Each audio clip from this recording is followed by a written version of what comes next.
Chapter 676. Seeing Yun Jian walking towards Duanshi step by step, Officer Wu and the rest were a little scared. No matter what, Yun Jian was still a young girl. Even though she was an advanced special forces soldier, Yun Jian was not holding anything in her hands at that moment. On the other hand, Duanshi was holding a kitchen knife. The person who was not holding a weapon and the person who was holding a weapon. The person who had the weapon definitely had the upper hand. If you come any closer, I'll kill you. Duanshi was so scared that his whole body was trembling. He retreated step by step until he could not retreat any further. Then he stopped and pointed the knife at Yun Jian. Didn't you want this? Yun Jian weighed the recording device in her hand. She suddenly stopped smiling and turned to look at Duanshi with her cold eyes. Duanshi's eyes turned and he stared at the recording device in Yun Jian's hand. In the next second, Duanshi's eyes flashed viciously. He held the knife and rushed towards Yun Jian as fast as he could. Duanshi held the knife in one hand and slashed it towards Yun Jian from top to bottom. His other hand was quite agile as he knew how to snatch the recording device in Yun Jian's hand. Give it to me, Duanshi said ferociously. As he spoke, his ferocious expression made most of the people present gasp. Crazy. This Duanshi was really crazy. Just as Officer Wu and the rest were about to close their eyes and not dare to watch what was going to happen next, Yun Jian suddenly reached out her hand. At that moment, Duanshi was holding the kitchen knife and slashing it towards Yun Jian. Sister. Little sister. Xiao Yunju and Duanli screamed almost at the same time. Both of them were scared out of their wits and screamed at the top of their lungs. The kitchen knife in Duanshi's hand was aimed at Yun Jian's head, but Yun Jian actually reached out her hand to catch it. That was a kitchen knife. The tip of the knife was extremely sharp. Even if one's finger accidentally slipped on the tip of such a kitchen knife when cutting vegetables, one would be injured. If he accidentally used too much force when cutting vegetables, it could cause the wound to bleed profusely. If this kitchen knife were to cut into a person's body, the consequences would be unimaginable. Even though Yun Jian had killed an assassin of the Inferno Ring in Wuningi Elementary School, Officer Wu had not seen it. After all, Yun Jian had killed an assassin from the Inferno Ring. At most, Officer Wu and the others questioned everyone who was present at the scene and made a statement. As for how Yun Jian killed the Inferno Ring assassin, they had only heard about it from the parents and teachers of Wuningi Elementary School. Be careful. Officer Wu couldn't help but shout again. Although the people present were afraid to see the bloody scene, Officer Wu and the others were men after all. They had guts and wouldn't close their eyes. Duanshi's knife was already above Yun Jian's head, and Yun Jian had already reached out her hand. Most of the people present thought that Yun Jian would definitely be injured by Duanshi. Even Duanshi revealed a sinister smile, thinking that he would be able to snatch the recording device away from her. In the next second, Yun Jian reached out. Her fair and smooth hand accurately grabbed the tip of the kitchen knife in Duanshi's hand with her thumb and index finger at lightning speed. The knife in Duanshi's hand was only 2 centimeters away from Yun Jian's flesh. If he continued to cut, he would be able to cut off Yun Jian's thumb. However, no matter how hard Duanshi tried, Yun Jian's thumb and index finger pinched the tip of the knife tightly, causing Duanshi's hand to be unable to move. Duanshi suddenly saw this scene and screamed in shock. Officer Wu and the others who were standing far away, saw this scene and were all shocked as if they had seen a ghost. Duanshi was holding the handle of the knife. The tip of the knife was the sharpest part to begin with. Yun Jian was actually able to accurately grab the tip of the knife with the fastest speed and control her strength to prevent Duanshi, who already had an absolute advantage holding the handle, from continuing to cut down with the knife. This Yun Jian, how strong must her fingers be to be able to catch Duanshi's knife without batting an eyelid? Chapter 677. Although Officer Wu and the others had not participated in the Special Forces training, they had been doing morning runs and exercises every day to strengthen their bodies. But suddenly they saw Yun Jian reach out to catch the kitchen knife that Duanshi was swinging at her. What's more, Yun Jian used her fingers to pinch the tip of the knife, stopping Duanshi's attack just 2 centimeters away from her skin. It was important to note that a kitchen knife was quite smooth. To pinch the tip of the knife with just the strength of one's hand and prevent the knife from cutting downwards. Yun Jian's finger strength and hand strength were not something that a normal person could compare with. Officer Wu and the others were stunned. Duanshi had just recovered from his shock and was about to pull the knife back to cut Yun Jian again. Yun Jian moved her leg sideways. She lifted her leg and without looking, she stepped on Duanshi's knee. Ah! Duanshi screamed. His knee was kicked by Yunjian and it went soft instantly. The next second, Duanshi knelt down with a thud from the pain. He had unintentionally knelt in the direction of Yunjian. Duanshi's legs went soft and his hand loosened. Yunjian reached out and easily snatched the kitchen knife from Duanshi's hand. She turned her hand and held the knife to Duanshi's neck as he knelt in front of her. Duanshi was so scared that he was sweating all over. In the next second he heard Yunjian's calm and emotionless voice. "You don't deserve to be Chestnut's father. Killing you will dirty my hands." With Yunjian's cold kitchen knife on his neck, Duanshi could not care about anything else. He was about to be killed by Yunjian. I beg you. Don't kill me. I was wrong. Don't kill me." Duanshi's somewhat handsome face was extremely pale. He was so scared that his whole body was shaking. Even if someone held him down he could not stop shaking. In the face of life and death most people would be afraid. Don't. Officer Wu thought that Yunjian was really going to kill Duanshi. He quickly ran forward to stop her. Duanshi was scum, but if Yunjian really killed him, then Yunjian would not be able to escape the punishment of the law. Immediately, a police officer ran up and handcuffed Duanshi's hands, bringing him back to the police station. After Yunjian put away the kitchen knife, Officer Wu walked over and asked Yunjian, "Can you bring the child back to the police station with us to make a statement?" Yunjian nodded as she held Duanli's trembling hand. Regardless of whether Duanshi's abuse of the child constituted domestic violence or whether he had to go to jail, at least he had assaulted a police officer and tried to snatch Yunjian's recording device. And it was in front of the police. He would definitely be detained. After such an incident, Duanli and Duanya would definitely have to go to the police station to make a statement. Today's incident was actually caused by her, so Yunjian was determined not to leave Duanli and Duanya behind. After making a statement at the police station, Duanshi was temporarily detained. As for Duanshi's sentence, it would take some time. However, according to Officer Wu's explanation, Duanshi would definitely go to jail. Even if he did go to jail it would not be for long. The exact time would have to wait for the verdict.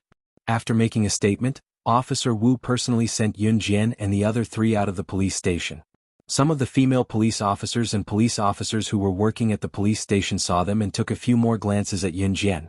When they saw Yunjian, everyone present was a little shocked. The person who could be personally escorted out by Officer Wu was actually a young girl.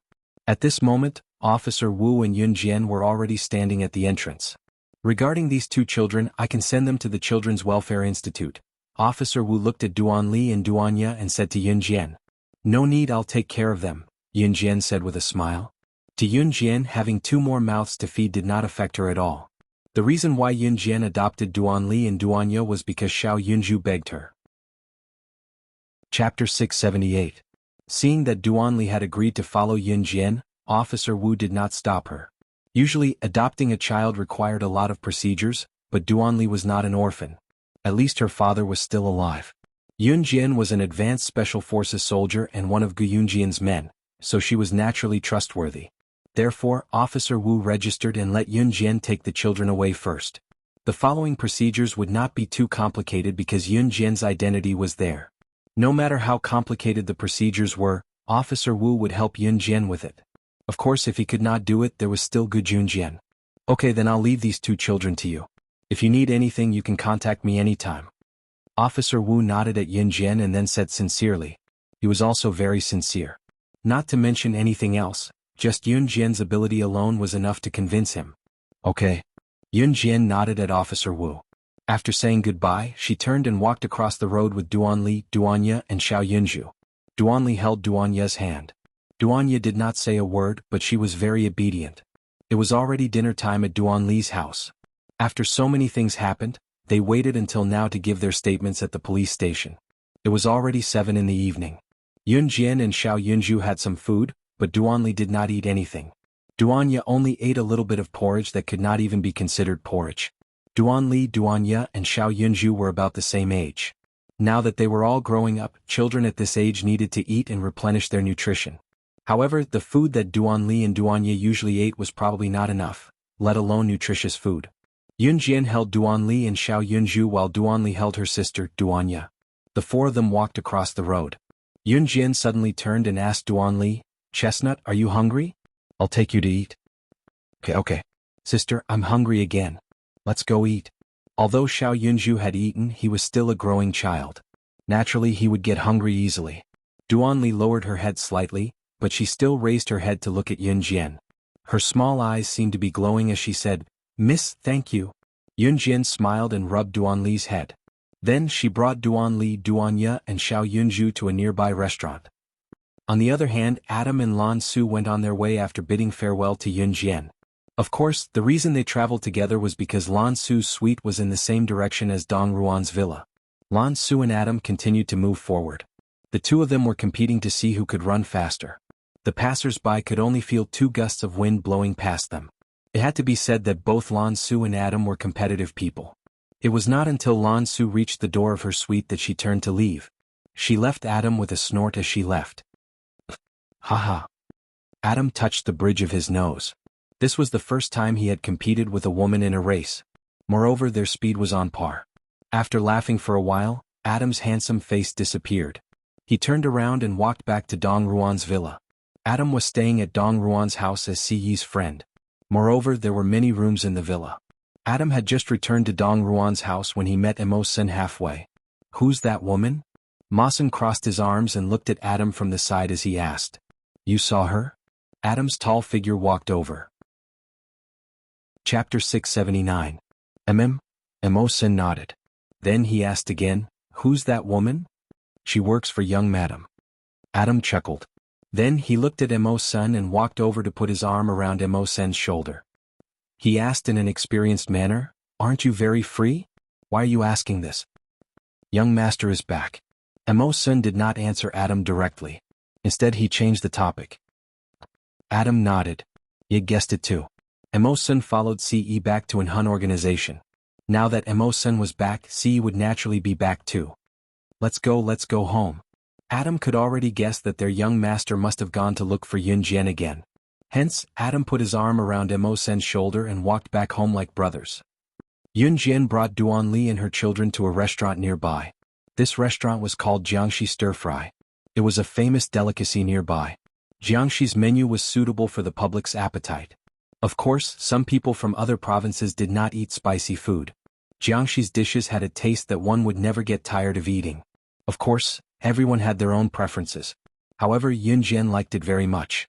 Yunjian could eat a little spicy food, but Xiao Yunju, Duanli, and Yunjian did not eat spicy food. Hence, when they were ordering, Yunjian asked the boss to prepare non-spicy dishes.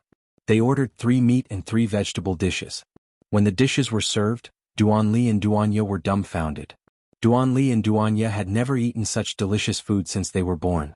Although the school's food was already considered a delicacy to them, the school's cafeteria food was not as good as the freshly fried dishes outside. Duanli and Duanya were practically wolfing down the food. Eat slowly. Yunjian smiled with her eyes squinted. There are a total of 16 chicken drumsticks. There are 4 of us. For each of us. Xiao Yunju calculated quickly and put the drumsticks into everyone's bowls. Xiao Yunju was very smart. He was afraid that Duanli and Duanya would not eat, so he put the meat into everyone's bowls separately. In fact, Yunjian had also noticed that Duanli and Duanya had not touched the meat since the dishes were served. It was likely that the 2 children had never eaten meat before. Even if there was meat at home, Duanshi would never let Duanli and Duanya touch it. These 2 children had probably developed a habit and didn't dare to eat meat anymore. "I'm not eating. You guys share it." Yunjian narrowed her eyes, her long eyelashes fluttering. Duanli blinked her small eyes. She looked at Yunjian and said to Yunjian, "If you don't want to eat, we won't eat either." Duanli put down her chopsticks as she spoke. As soon as Duanli put down her chopsticks, Duanya, who was sitting beside her, also put down her chopsticks. Duanya had no idea what was going on. She only knew that her sister had put down her chopsticks and she had to follow suit. If elder sister doesn't want to eat, Xiao Zhu won't eat either. Xiao Yunju also learned to put down his chopsticks. Yunjian smiled when she saw their reactions. She picked up a chicken drumstick with her chopsticks, gave it a gentle bite and swallowed it. Xiao Yunju and Duanli looked at her and happily picked up their bowls and chopsticks to eat the chicken drumsticks in their bowls. Duanya remained silent, but she also picked up her chopsticks with her clumsy hands like Duanli. Yunjian looked at the bright smiles on the 3 children's faces. She subconsciously curled up the corners of her lips. She had probably never felt so warm in her previous life or this life. At that moment, Yunjian was using her chopsticks to pick up a chicken drumstick. She had just lowered her head and was about to swallow the chicken drumstick when a gentle and mellow male voice sounded beside her. Is the drumstick good? Chapter 680. Yunjian turned to look and saw Ce standing in front of her. His jet black hair accentuated his fair and handsome face, and his casual outfit made him stand out. Ce was the kind of person who got more and more attractive the more you looked at him. Yunjian couldn't help but be stunned when she turned to look at him. Do I look good? Ce walked over and rubbed Yunjian's head affectionately. Then he reached out and lifted Xiao Yunju up from Yunjian's seat. Ce lifted Xiao Yunju and gently placed him beside Duanli. Duanya sat beside Duanli. The tables here were facing each other, but the stools were arranged in a row. If three people squeezed together they could still sit together. Xiao Yunju, Duanli and Duanya were small to begin with. Thus, when Ce brought Xiao Yunju to Yunjian, the three of them could sit in a row without cramped space. Ce smoothly sat beside Yunjian. Then he leaned his head back and placed his hands on his forehead. Just like that he turned to look at Yunjian. Yunjian paused.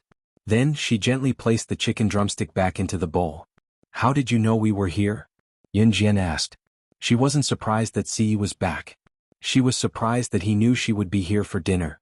Moreover, even if Adam had met Ce, he wouldn't have known that she was here. This was because after Adam and Lan Su parted ways with her, something unpleasant had happened to her at Duanli's house. How could I not know where you are? Ce kept her in suspense. His handsome lips curved upwards. His sharp features were extremely handsome. Yunjian didn't want to get to the bottom of it. What's more, Yunjian's focus wasn't on this at all. Oh. Yunjian pursed her lips slightly, then picked up her chopsticks again and picked up the drumstick. If you don't want it, then give it to me. Ce stretched out his slender and fair fingers. His fingers were well-defined, slender and beautiful. At this moment, this good-looking hand directly grasped Yunjian's jade-like hand. He pressed against Yunjian's hand and moved the drumstick in Yunjian's hand to his face. Yunjian turned to look at Ce and pursed her lips. At this moment, the chicken drumstick in Yunjian's hand had already been controlled by Ce and was being fed to him. His hand was close to hers and her hand was holding the chopsticks. This scene was so embarrassing that it was hard to imagine. Yunju watched the scene in bewilderment, still unable to wrap his head around it. Duanli and Duanya were watching as well, Duanli's mouth agape. The three children had yet to recover from their shock. Ce had already taken a bite of the drumstick that Yunjian had just eaten. Once he did so, he let go of Yunjian's hand. Ce finished the entire drumstick in no time. He did not even spare the bones. This was the drumstick that his Xiao Jian had eaten, so it was naturally delicious. Yunjian pointed at the other three drumsticks in her bowl and told Ce, if you're hungry, these are all for you. I'm full. Ce tilted his head to look at her, the indulgence in his gaze clear. Chestnut, this is my Ce Gich. Isn't he good-looking? Xiao Yunju quickly introduced Ce to Duanli when he snapped out of it. The latter studied Ce and nodded heavily. By then Yunjian had already picked up the other drumstick and took a bite. A large hand reached over again. Yunjian turned to look and asked Ce suspiciously, aren't you full? Chapter 681. It wasn't until Ce ate Yunjian's drumstick that Xiao Yunju shouted at Ce, Big brother Ce, you can't steal big sister's drumstick. That's big sister's drumstick. You're so naughty. Xiao Yunju immediately defended Yunjian. As soon as Xiao Yunju finished speaking, he looked at Ce and calmed down. Big brother Ce, are you still hungry? Xiao Yunju asked. Ce looked up and smiled at Xiao Yunju. Big brother Ce, if you're still hungry you can have Xiao Zhu's portion. Big sister is hungry too, Xiao Yunju said as he pushed his drumstick in front of Ce. Ce smiled and pushed his drumstick back to Xiao Yunju. He said, I'm not hungry. Then why did you steal big sister's drumstick? The teacher said it's wrong to steal other people's food. Xiao Yunju said self-righteously. Ce smiled awkwardly. Hurry up and eat. I'll take you home when you're done. Yunjian urged. Then she said, when we get home later I'll have to make your beds. It's already 7 o'clock. It's not good for children to sleep too late. Yunjian's words made sense. Xiao Yunju, Duanli and Duanya were very obedient. Later, Xiao Yunju and Duanli even competed to see who could finish their food first. The two children were having a lot of fun. Duanli had never played so happily in her life. Therefore, she kept a smile on her face, as if she wanted to vent all the happiness in her life. Big sister, big brother Ce, I'm done. Xiao Yunju was the first to look up. Me too. A bright and satisfied smile bloomed on Duan Li's delicate face. Ce went to the counter to settle the bill and brought the three children out of Jiangxi restaurant with Yun Jian. When they got home, Qin Yiru and her brother Yun Yi, who had just rushed back from Qin Yu's house, Yun Jian told them about Duan Li and Duan Ye. Now that Qin Yiru and Yun Yi knew that Longmen City's new cruise was owned by Yun Jian, they did not object to Yun's adoption of Duan Li and Duan Ye. On Duan Li and Duan Li and Duan Ye, S and Duan Li's and Duan Ye's and Duan Ye. In the end, Duan Li, Duan Ye, and Yun Zhu addressed Qin Yiru as Mama Qin. Qin Yiru was a kind person. Of course, kindness and adoption depended on the occasion. If it was when their family was poor, perhaps Qin Yiru would not adopt another child after adopting Xiao Yunzhu. After all, if their family was so poor that they did not have enough food, they would not be able to survive if they had a few more mouths to feed. Qin Yiru was not a good person either. Now that their family's condition was improving because of Yun Jian, Qin Yiru was more than happy to adopt Duan Li and Duan Ye. Yun Yi welcomed the children as well, but Yun Yi only went downstairs to show her face before going back upstairs. "Brother," Yun Jian called out to Yun Yi. Yun Yi had just returned from Qing Yu's hometown today. "Xiao Jian, what's up?" Yun Yi asked in return. "Brother, why are you going upstairs so early? Aren't you going to play a little longer downstairs?" Yun Jian asked. Yun Yi blushed suddenly before he answered Yun Jian quickly, "I'm catching up on my homework. School starts tomorrow. Xiao Jian, I'll go upstairs first." Yun Yi went upstairs as he spoke. Staying at Qing Yu's house, Yun Yi did not feel like going home anymore. It was only on the last day that Yun Yi returned to Longmen City. Chapter 682. Yun Yi had always been an obedient student. Be it at home or in school, Yun Yi had always completed her homework on time. When Yun Jian first heard that Yun Yi had not completed her homework, she was stunned. Yun Jian was excellent in her studies, but she was often the one who did not complete her homework. Yun Jian basically never did the homework assigned by school. Yun Jian would start school tomorrow, but to Yun Jian, homework did not exist. It was different for Yun Yi. If Yun Jian believed that Yun Yi did not do her homework, it would be more unacceptable than the sky falling down. After all, Yun Yi's hard work was witnessed by everyone. Back then, Yun Yi had gotten into DE Senior High School from Xinjiangjin Junior High based on her own abilities. It was not without her hard work. A trip to Qing Yu's house and Yun Yi did not even do her homework. This was unheard of. Yun Jian's lips twitched, but she did not say anything. "Xiao Jian, have you guys eaten? Look at how skinny these kids are. Why don't I make you guys something to eat?" Qin Yiru said as she headed to the kitchen. "Mama Qin, we've eaten. We're full. Jejia brought us there." Xiao Yunzhu told Qin Yiru as she patted her tiny tummy that was devoid of any excess fat. Qin Yiru smiled at that. A life like this was something that Qin Yiru could only come by luck, so Qin Yiru was content. After they were done tidying up the girls' rooms, the group went to bed. Duan Li and Duan Ye were still young, and Duan Ye would be scared to sleep alone, so Duan Li and Duan Ye slept in the same room. After Duan Li, Duan Ye, and Xiao Yunzhu fell asleep, Yun Jian went back to her room to sleep as well. Ce pulled Yun Jian to his room right in front of Qin Yiru. Knowing that Ce would not do anything, Yun Jian did not argue. Once they were in Ce's room, Ce hugged her out of habit. "Are you okay this afternoon?" Ce's muffled voice came from the top of her head. Yun Jian had planned to sleep, but when she heard Ce's question, she snuggled into Ce's arms and answered, "I'm fine. I just don't know who those people are." Ce was asking about what happened at Xiao Yunzhu's school in the afternoon. Someone was trying to assassinate Yun Jian. Ce's heart skipped a beat when he heard the news. Although Ce knew that Yun Jian would be fine, it was still a big deal to him. "It's the Inferno Ring. It should be Tai Jingang's gang. I'll handle it," Ce told Yun Jian as he sniffed the lingering fragrance in her hair. Yun Jian fell asleep quickly in Ce's warm embrace. The next day, Yun Jian woke up in Ce's arms. After her morning run with Ce, Yun Jian went to Longmen Junior High School with a hot egg and 2 steamed buns that Qin Yiru had given her. Just as she reached the school gate, Yun Jian bumped into Zhang Xiaofeng and Chen Sini, whom she had not seen for a long time. "Jian Jian, I'm here."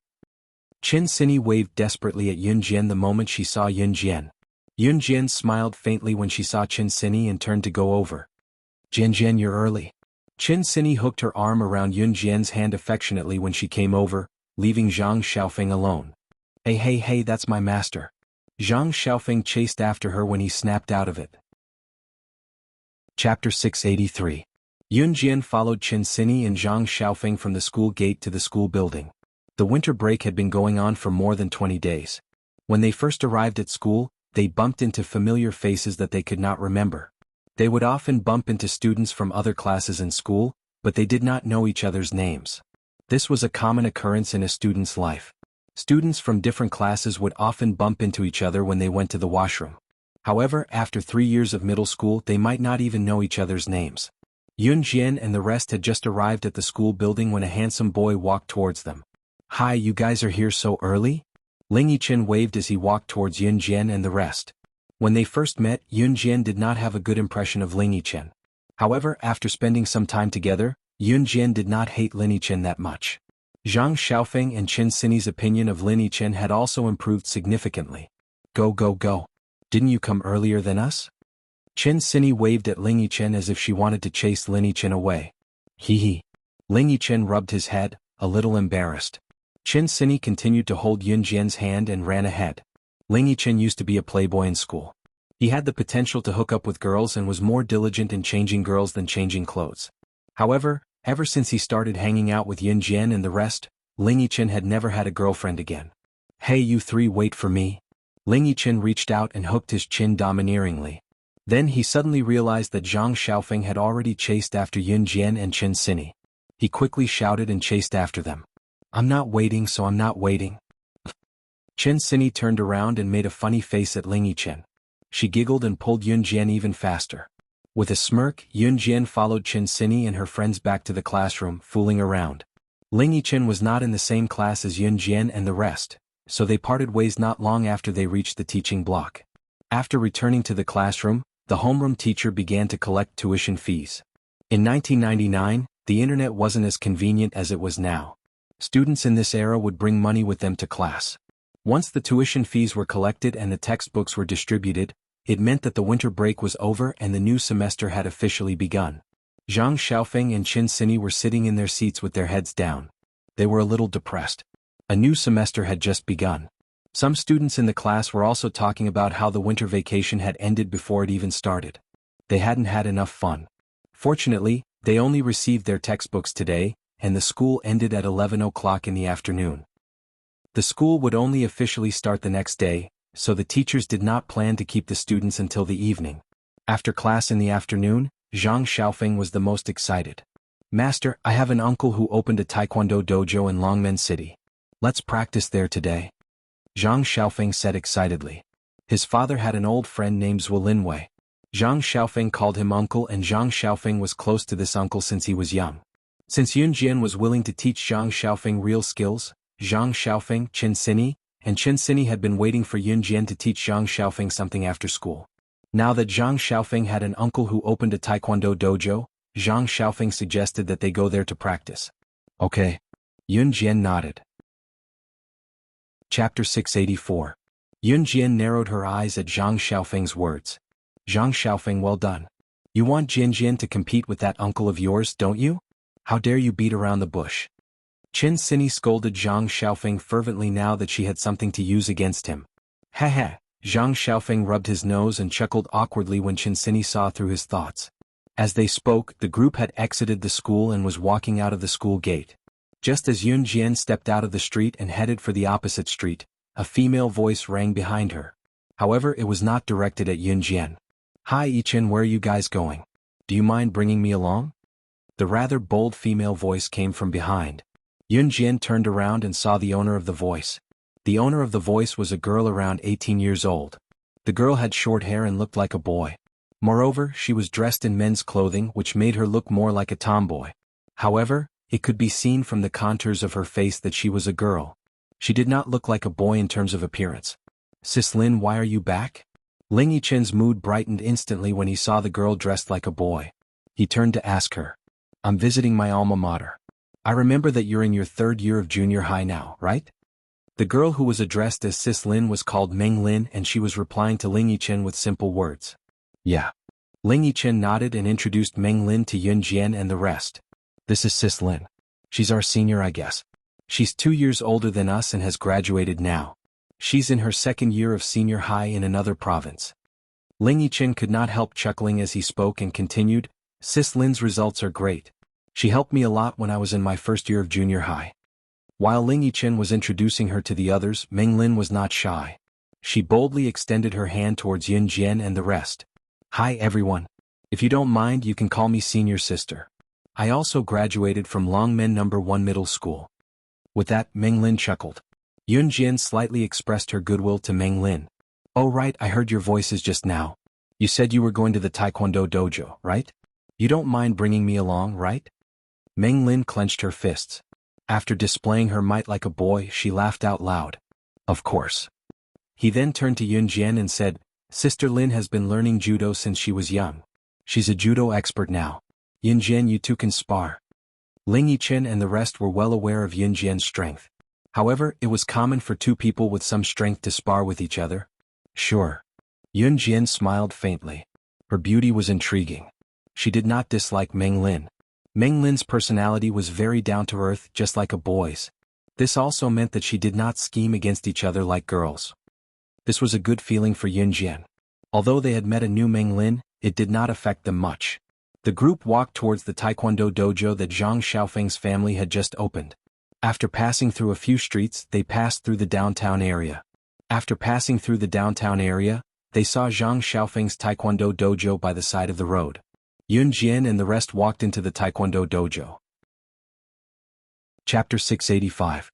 In this group of people who were dueling, the oldest was only around 25 years old, while the youngest was only 14 or 15 years old. Of course, there was also a group of kids from 7 to 13 or 14 years old sitting next to the dojo. It could be seen that the people who were fighting one-on-one were only limited to the oldest group of people in the Taekwondo channel. The fights were carried out in batches. The people fighting were divided into two groups based on their age. The older ones were fighting against the older ones while the younger ones were fighting against the younger ones. At this moment, the people who were fighting were the group of people between the ages of 14 and 25. When Yun Jian entered the dojo, she saw a middle-aged man in his 40s with white hair standing next to the two people fighting. It was undeniable that this middle-aged man with white hair was Zhang Xiaofeng's uncle, Zhuo Linwei. Uncle. Zhang Xiaofeng walked over with Yun Jian and the others when he saw Zhuo Linwei. Xiaofeng, you're here? Zhuo Linwei asked when he saw Zhang Xiaofeng and the others. Zhuo Linwei's dojo had only been open for a short time. It could be considered a new dojo. In fact, Zhuo Linwei was an international retired mercenary. It was no longer a secret that he was one of the best in the world. Because of his experience as a mercenary and Zhuo Linwei's own skills, he had a good grasp of Taekwondo. Therefore, when the dojo opened for business, people immediately signed up to learn it. In just a few days, the dojo was almost full. These are my friends. Zhang Xiaofeng pointed at Yun Jian and the others. His finger stopped at Yun Jian and he introduced her to Zhuo Linwei. Uncle, this is my master, Yun Jian. I've told you about her before. She's amazing. Zhang Xiaofeng's introduction made Zhuo Linwei take a closer look at Yun Jian. Yun Jian was also looking at Zhuo Linwei when she was being sized up. Zhuo Linwei had a kind of wild aura. At the same time, his rough appearance was hard to forget. Zhuo Linwei also had a special difference. He had a long black beard on his mouth which was deliberately left there. That long beard added to Zhuo Linwei's mysteriousness, as well as his powerful strength. Yun Jian narrowed her eyes. The first time she saw Zhuo Linwei, her intuition told her that he was not simple. Hello. Yun Jian nodded at Zhuo Linwei. Good. Little friend, nice to meet you.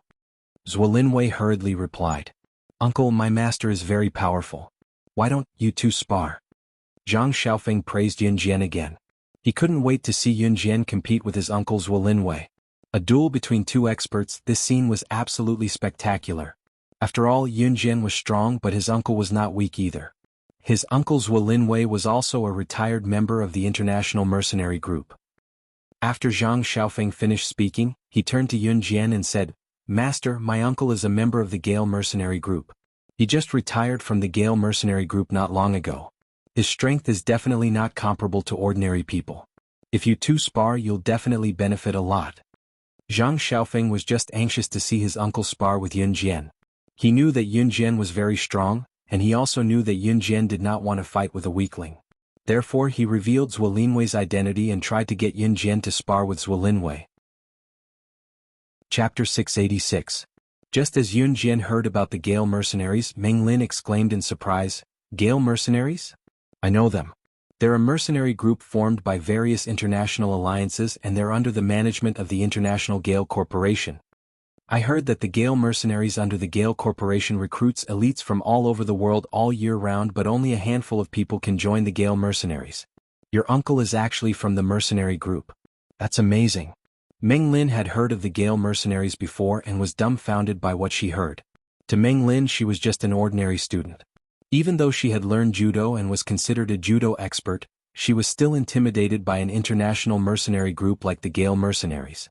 The biggest difference between the Gale mercenaries and the Kosha mercenaries was not the word mercenary. It was that the Gale mercenaries were under the management of the International Gale Corporation.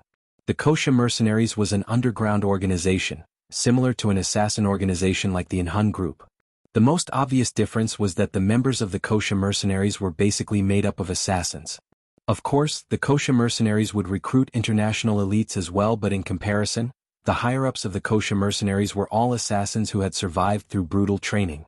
Be it internationally or in their respective territories, unless they were killed, these people were important figures who could hold their own.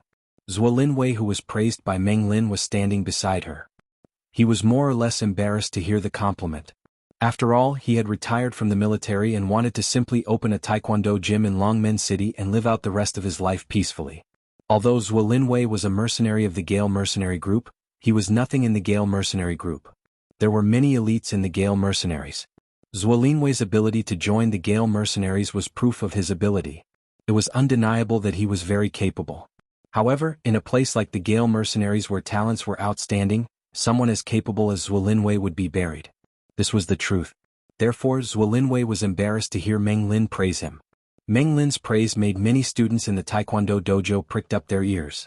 Especially the students who learned Taekwondo here. Many people present wanted to know the strength of their coaches. Meng Lin didn't have any other intentions. She was just surprised and said what she knew. However, among Zhuo Linwei's students, there was a ruffian in his 20s. He pretended to be knowledgeable, so he asked Zhuo Linwei, "Coach Zhuo, I know a little about the international mercenary groups. The Gale mercenary group is also divided into several teams. What's the name of your team?" The Gale mercenaries were indeed divided into several teams, just like the advanced special forces. Gu Junjian was the chief instructor, while Yun Jian's team Monarch was just one of the teams in the advanced special forces. The Gale mercenary group was also divided into teams in the same way. Every assassin organization or mercenary group had their own way of governing. At least, the Gale mercenaries were divided into teams of a few people. Zhuo Linwei did not hide it when he was pressed to this extent. He said, "Fury." Due to their dealings in firearms, they had been friends for some time. Therefore, when she heard about the Gale mercenaries group, she naturally asked. When Zhuo Linwei heard Yun Jian's words, he shouted in surprise, "You know Commander Cotton?" Chapter 688. Zhuo Linwei's gaze shifted from the others to Yun Jian. His eyes widened as he stared at Yun Jian in disbelief. In the Gale mercenaries, Cotton's position was equivalent to the leader of the Gale mercenaries. The Gale mercenaries and the Kosha mercenaries had different names. The boss of the Kosha mercenaries was equivalent to the leader of the Gale mercenaries. However, the Gale mercenaries were formed by mercenaries from all over the world.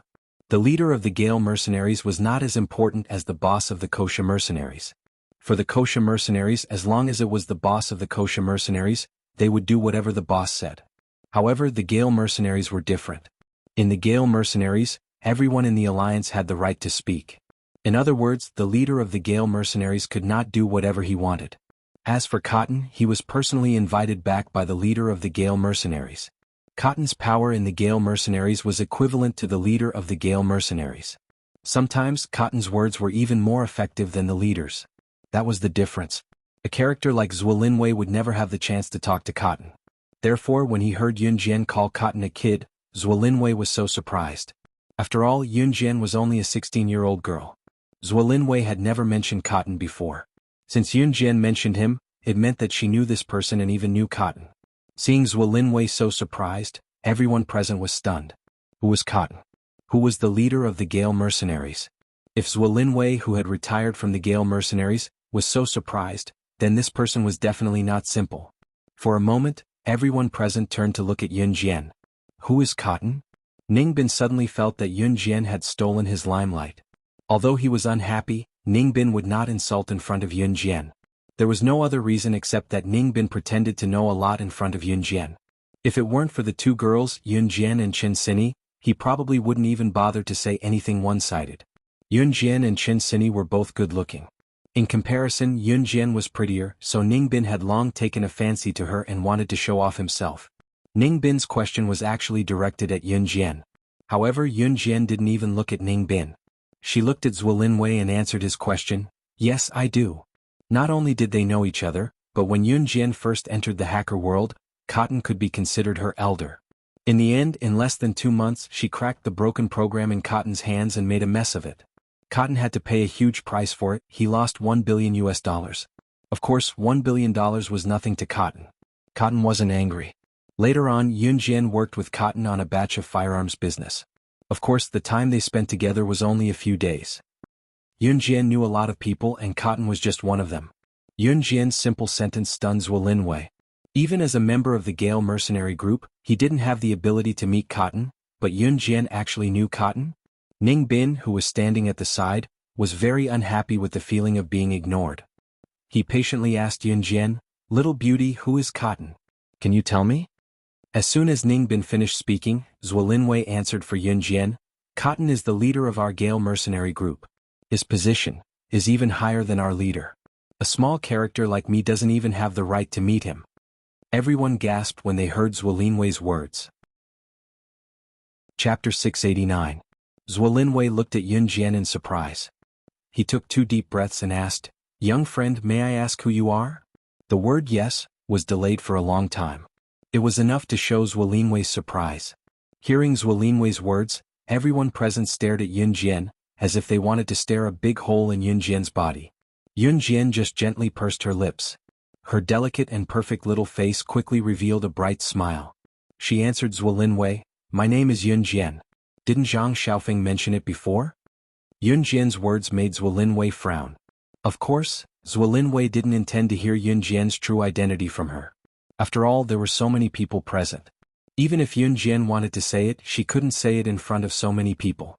Of course, after Yun Jian said it, many people present felt that it was meaningless. "DSK, who does she think she is? I think she's just bragging." A boy couldn't help but shout. "Bragging, bragging, bragging my ass. If you don't have the ability, why don't you brag for me too?" When Zhang Xiaofeng heard it, he quickly jumped out to speak for Yun Jian. At the same time, he fiercely scolded the boy. That boy was scared by Zhang Xiaofeng's aggressive words. Of course, perhaps because he knew the relationship between Zhang Xiaofeng and Zhuo Linwei, the boy who scolded Yun Jian just now didn't dare to say anything. "Hehe, I didn't expect you to be so pleasing to the eye." When Qin Sini saw Zhang Xiaofeng speaking for Yun Jian, she couldn't help but praise Zhang Xiaofeng. "Better than you." Zhang Xiaofeng and Qin Sini bickered. Then he ran over to Yun Jian. Cough, cough. Zhuo Linwei coughed softly, forced to look at Yun Jian squarely. At this moment, Zhuo Linwei really wanted to spar with Yun Jian. "Yichen, your friends are really interesting." Meng Lin also stepped forward and said. Then she reached out her hand to stroke her short hair. Like a boy, she extended her hand to Yun Jian and said, "Beauty, you don't mind being friends with me, right? Let's get to know each other again. My name is Meng Lin. I'm your senior from 2 years ago." Meng Lin reached out to Yun Jian boldly. Everyone liked to make friends with the strong, and Meng Lin was no exception. Yun Jian narrowed her eyes at the same time and reached out her hand. "Yun Jian." Yun Jian stretched out her hand and repeated her name to Meng Lin. It could be considered that she intended to befriend Meng Lin. To be honest, Yun Jian quite liked bold and manly women like Meng Lin. From the beginning, Yun Jian had a good impression of Meng Lin. "Hey, are you guys done talking? Xiaofeng said that you're very strong. If it's convenient, why don't you spar with me?" Zhuo Linwei liked to spar. To him, challenging the strong was also one of life's greatest pleasures. Therefore, he extended his hand to Yun Jian to express his thoughts. "That's right. Master, why don't you spar with my uncle? Besides, everyone wants to see what you're capable of, right?"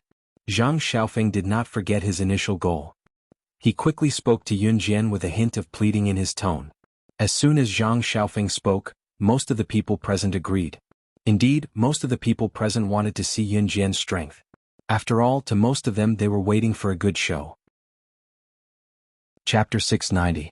The questions from before, including Gale mercenaries and Yun Jian's acquaintance with Cotton, were quickly tossed to the back of everyone's mind. At this moment, there was only one thing that everyone present was interested in: Yun Jian was going to fight Coach Zhuo Linwei one-on-one. The students in the Taekwondo dojo were especially excited at this moment. One of them was the coach of the Taekwondo dojo, a former mercenary of the International Fierce Wind Mercenary Group, who had just retired from the army. The other one was an underage girl who knew a big shot that even Zhuo Linwei, a mercenary, was afraid of. What's more, Zhang Xiaofeng had always praised Yun Jian, so everyone present was eager to see how powerful Yun Jian was. Compared with Coach Zhuo Linwei, who was more powerful, Yun Jian or Zhuo Linwei? Yun Jian, come on. Hearing that Yun Jian was going to fight Zhuo Linwei one-on-one, Meng Lin, who had just become friends with Yun Jian, stretched out her right hand and made a gesture of encouragement to Yun Jian. Okay, Yun Jian replied calmly, but there was a glimmer of light in her eyes. Come on. Zhuo Linwei also stretched out his hand and signaled Yun Jian, and at the same time he announced loudly. Yun Jian's eyes flashed and she curled her lips. Then she walked towards the place where the students were fighting one-on-one. There was a simple arena on the ground. Master, come on. Master, come on. Master will win. When Yun Jian walked to the opposite side of Zhuo Linwei, and they looked at each other, Zhang Xiaofeng's desperate shout was heard. The people present were automatically divided into two groups. Of course, the group of students who were training in Zhuo Linwei's Taekwondo dojo naturally cheered for Zhuo Linwei. However, the one who shouted the loudest was undoubtedly Zhang Xiaofeng. Zhang Xiaofeng was shouting with all his strength. Brat, uncle has also treated you well. You're not cheering for me and you're cheering for her. Even if it's just for show, you're too cruel to uncle's heart. Zhuo Linwei and Yun Jian stood facing each other. At this moment he couldn't help but tease Zhang Xiaofeng. His tone was even joking. Hey! Zhang Xiaofeng stuck his tongue out awkwardly, but he did not stop cheering for Yun Jian. Then let's begin. Zhuo Linwei changed his joking tone and turned to look at Yun Jian. When he spoke, there was a trace of seriousness and seriousness. Let me make it clear in advance, little friend. I won't go easy on you, so you can't go easy on me either. Show me what you've got. Let's compete fairly. Regardless of whether you lose or I lose, this is just a friendly duel. Zhuo Linwei said. It had to be said that Zhuo Linwei was quite far-sighted. After all, some people would lose their dignity if they lost a duel. After the duel, they would cry and shout that they were going to die. They would even treat the opponent who defeated them as an enemy. It wasn't like Yun Jian had never encountered this kind of situation. It had happened a few times before. Therefore, Yun Jian preferred Zhuo Linwei's way of talking about this kind of thing. I have no objections. Let's begin. Yun Jian also became serious. Zhuo Linwei was a member of the Gale mercenary group. This also meant that his strength was not ordinary. Yun Jian would not underestimate any opponent. At the same time, she would not let go of any opportunity to win. In short, she would not go easy on Zhuo Linwei for any reason. Chapter 691. When Yun Jian said that they could begin, a lot of people felt their hearts clench. Zhuo Linwei turned his sharp eyes to Yun Jian. He looked directly at the girl who dared to challenge him one-on-one. Zhuo Linwei had a big body and a thick waist. His body was sturdy and powerful. He had long trained his muscles. Because of his many years of experience as a mercenary, he had a decisive advantage over Yun Jian in terms of physical strength. Although Yun Jian was strong, her physical strength was far from her previous lives. In her previous life, Yun Jian did not look like a burly woman, but at least she had enough physical strength to compete with Zhuo Linwei. In this life, Yun Jian persisted in training every day. However, her physical strength was not enough. After all, she had only trained for half a year. In her previous life, she had trained for 11 years in a life-and-death situation. In short, one's strength was not something that could be honed in a short period of time. Ha! Zhuo Linwei shouted loudly. Then he stretched out his thick arms and ran towards Yun Jian at his fastest speed. The strength in his hands did not decrease at all. Whether it was in her previous life or after her rebirth, Yun Jian's strength was not her strength.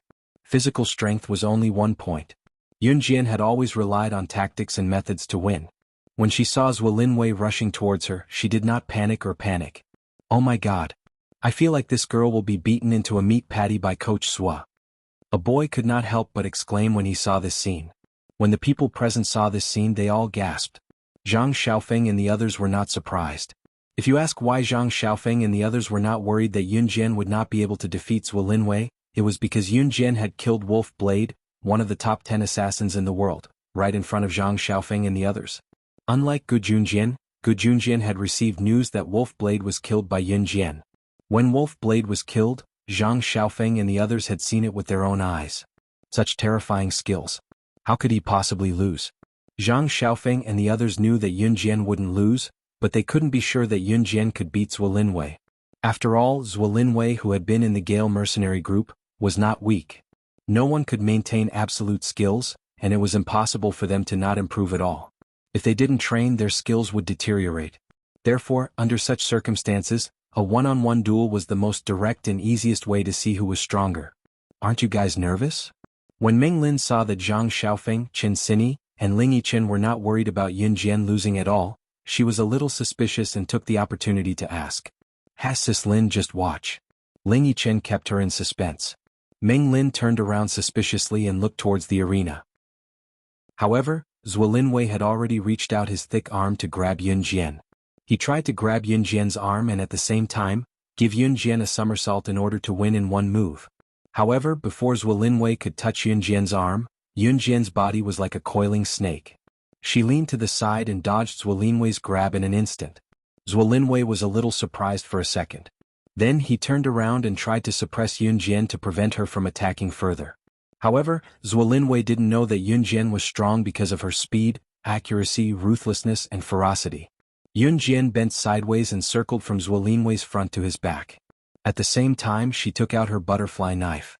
Before Zhuo Linwei could turn around to suppress her, her unsheathed knife was already pressed against Zhuo Linwei's back, where his heart was.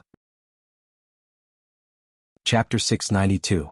The butterfly knife was still in Yun Jian's palm and had yet to be unsheathed.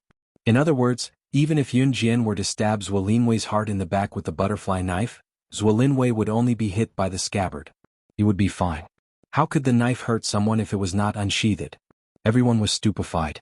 It was only then that Zhuo Linwei realized that if Yun Jian had unsheathed the saber that was pressed against his back, he would be dead by now. Zhuo Linwei had brute strength and his speed was not considered slow. However, the reason he lost so quickly was simple. Yun Jian was too fast, so fast that Zhuo Linwei could not react at all. Moreover, if a person only had brute strength, wouldn't it be useless if he could not hit his opponent? Just when everyone present was so shocked that they were speechless, Ning Bin's cry of surprise rang out. F***ck. The little beauty won. This shout completely pulled the souls of everyone present back to reality. Although Zhang Xiaofeng, Qin Sini, and Ling Yichen had seen Yun Jian's skills before, they could not help but shiver from the bottom of their hearts when they witnessed Yun Jian's skills again.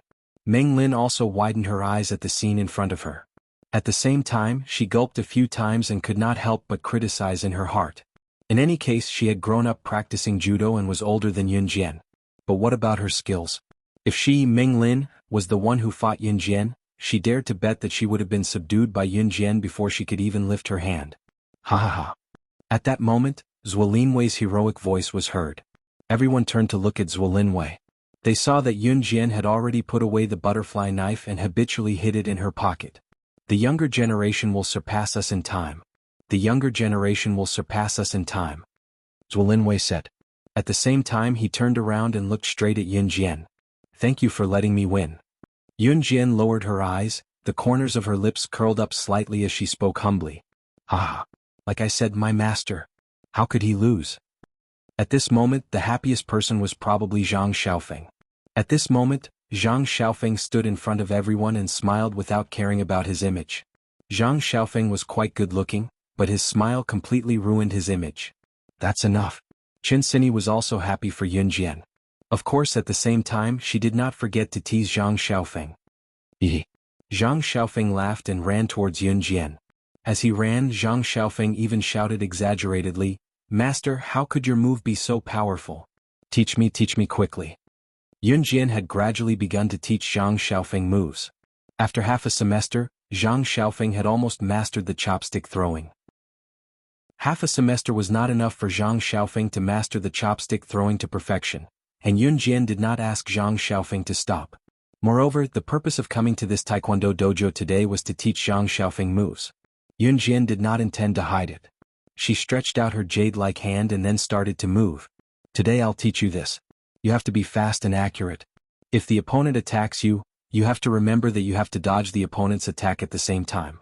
At the same time, you can't determine whether the opponent has a follow-up move. Therefore, during the time when you dodge the opponent's attack, use the knife to block the opponent's fatal point. This is very important. Yun Jian repeated the movements just now. Her moves were clean and neat. Zhang Xiaofeng listened and nodded. Even Zhuo Linwei was surprised. A cloud of doubt floated in the hearts of everyone present. Who taught Yun Jian such good moves? Chapter 693. Zhang Xiaofeng was still trying to understand the moves that Yun Jian had just taught him. At this time Zhang Xiaofeng was very serious. His serious look made Qin Sini, who wanted to make a dig at Zhang Xiaofeng, shut her mouth. Yun Jian turned her head slightly and looked at Ning Bin for the first time. Ning Bin had been talking to himself, so Yun Jian didn't pay attention to him at all. Perhaps there were indeed many girls who liked to talk to and get close to a guy like Ning Bin who liked to act cool and pretentious.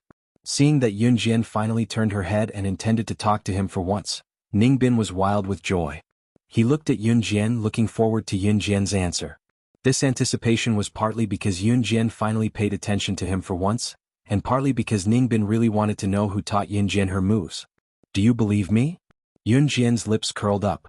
Her eyes were shining, making everyone's eyelids twitch. Yun Jian's answer made some of the boys present even more unconvinced. TSK, who are you trying to fool? As the saying goes, the master can show you the way, but the cultivation depends on the individual. You said that you didn't have a master and taught yourself, so how could you have such skills? Someone was unconvinced and retorted to Yun Jian. This was indeed the truth, and the old saying was also reasonable. However, Yun Jian's moves were indeed not taught by anyone. She had comprehended them on her own. Other than the hypnotism that the old man had taught her. These killer moves were figured out by Yun Jian on her own. She was a living person who had crawled out from a pile of corpses. She had killed many people and dealt with many experts, so some moves naturally appeared. You don't believe me? Yun Jian raised her eyebrows. Then she changed her tone. Her slightly curled lips instantly calmed down. What if I say that I'm an assassin who crawled out from a pile of corpses, and that's my experience after killing countless people? Would you believe me? Yun Jian's eyes darkened, and her murderous intent rose. She had never been a person who would do her job and speak her mind. As soon as Yun Jian finished speaking, even Zhuo Linwei, who had just lost to Yun Jian, was stunned again. Assassin? If she was really an assassin who had crawled out from an assassin organization, then everything made sense. Everyone present was dumbfounded. Their eyes widened and they all looked at Yun Jian. Kill, kill, kill. You're an assassin? Ning Bin was terrified by Yun Jian. Just when everyone thought he was to tell the truth, she glanced to the side and sneered, You believe that? Yun Jian did not like people like Ning Bin, so she did not hold back when she spoke. After saying that, Yun Jian immediately turned around. She was already walking toward Zhang Xiaofeng and the others. She even commented on Ning Bin, stupid. When Yun Jian reached Zhang Xiaofeng and the others, Zhang Xiaofeng and the others were already out of breath from laughing. In fact, from the beginning, Zhang Xiaofeng and the others were disgusted by people like Ning Bin who liked to speak in a sarcastic manner and pretended to be arrogant in front of others. Yun Jian's action just now was obviously to attack Ning Bin from the side. Yun Jian's action just now was more satisfying than directly insulting Ning Bin. As expected, after Ning Bin was criticized by Yun Jian, his face instantly darkened. Master, you're the best. Zhang Xiaofeng gestured at Yun Jian. Ah. Ling Yichen also laughed unkindly at the side. Yun Jian, I didn't expect you to be so good. Meng Lin could not help but praise. Chapter 694. Meng Lin also gave Qin Sini a big smile. There was a round clock hanging in front of the Taekwondo dojo. Yun Jian could see the time on the clock when she looked up. It was already 12 o'clock in the afternoon. At 12:30 Yun Jian had to go to the military training camp. She was supposed to spend an hour teaching Zhang Xiaofeng moves, but she didn't expect to encounter something like this. After everyone laughed, Yun Jian said to Zhang Xiaofeng, You continue to practice the moves I just taught you. I'll check on you the next time you come. Yun Jian meant that she was going to the military training camp. Zhang Xiaofeng and the others understood, so they nodded. Okay master, go ahead. Haha, I'll definitely practice seriously. Zhang Xiaofeng was in high spirits. In Zhang Xiaofeng's heart, he had already set Yun Jian as his goal. Working hard towards his goal was what Zhang Xiaofeng wanted to do the most at the moment. Okay. Yun Jian nodded and was about to turn around and leave the Taekwondo dojo. Yun Jian, wait. Before Yun Jian could lift her foot to leave, Meng Lin's voice came from behind. Yes. Yun Jian turned her head slightly and looked at Meng Lin. Yun Jian had a good impression of Meng Lin, so Yun Jian wouldn't ignore her. I'm going to start school tomorrow. I'll be leaving at 4 o'clock in the afternoon. Because I'm out of the province, I might not be able to come back for a long time. But I'm definitely going to make friends with you. You can come and play with me during your next break. Ichin knows where my school is. Meng Lin invited Yun Jian. It was apparent that the tomboy Meng Lin, who was tall and short-haired, was really planning to befriend Yun Jian. Okay. Yun Jian narrowed her eyes slightly. She looked at Meng Lin's bold appearance and immediately agreed. Okay. Meng Lin also nodded vigorously at Yun Jian. Under everyone's gaze, Yun Jian walked out of the Taekwondo dojo. If he left for the military training camp at 12 o'clock, he would naturally arrive on time at 12:30. Chu Ning, Chu Xiangnan, and the rest had been training at the training ground since early in the morning. When they saw Yun Jian, the rest of Team Monarch gathered around her. Chu Xiangnan walked up to Yun Jian in an even more exaggerated manner and said bluntly, "Hey Yun Jian, did you know?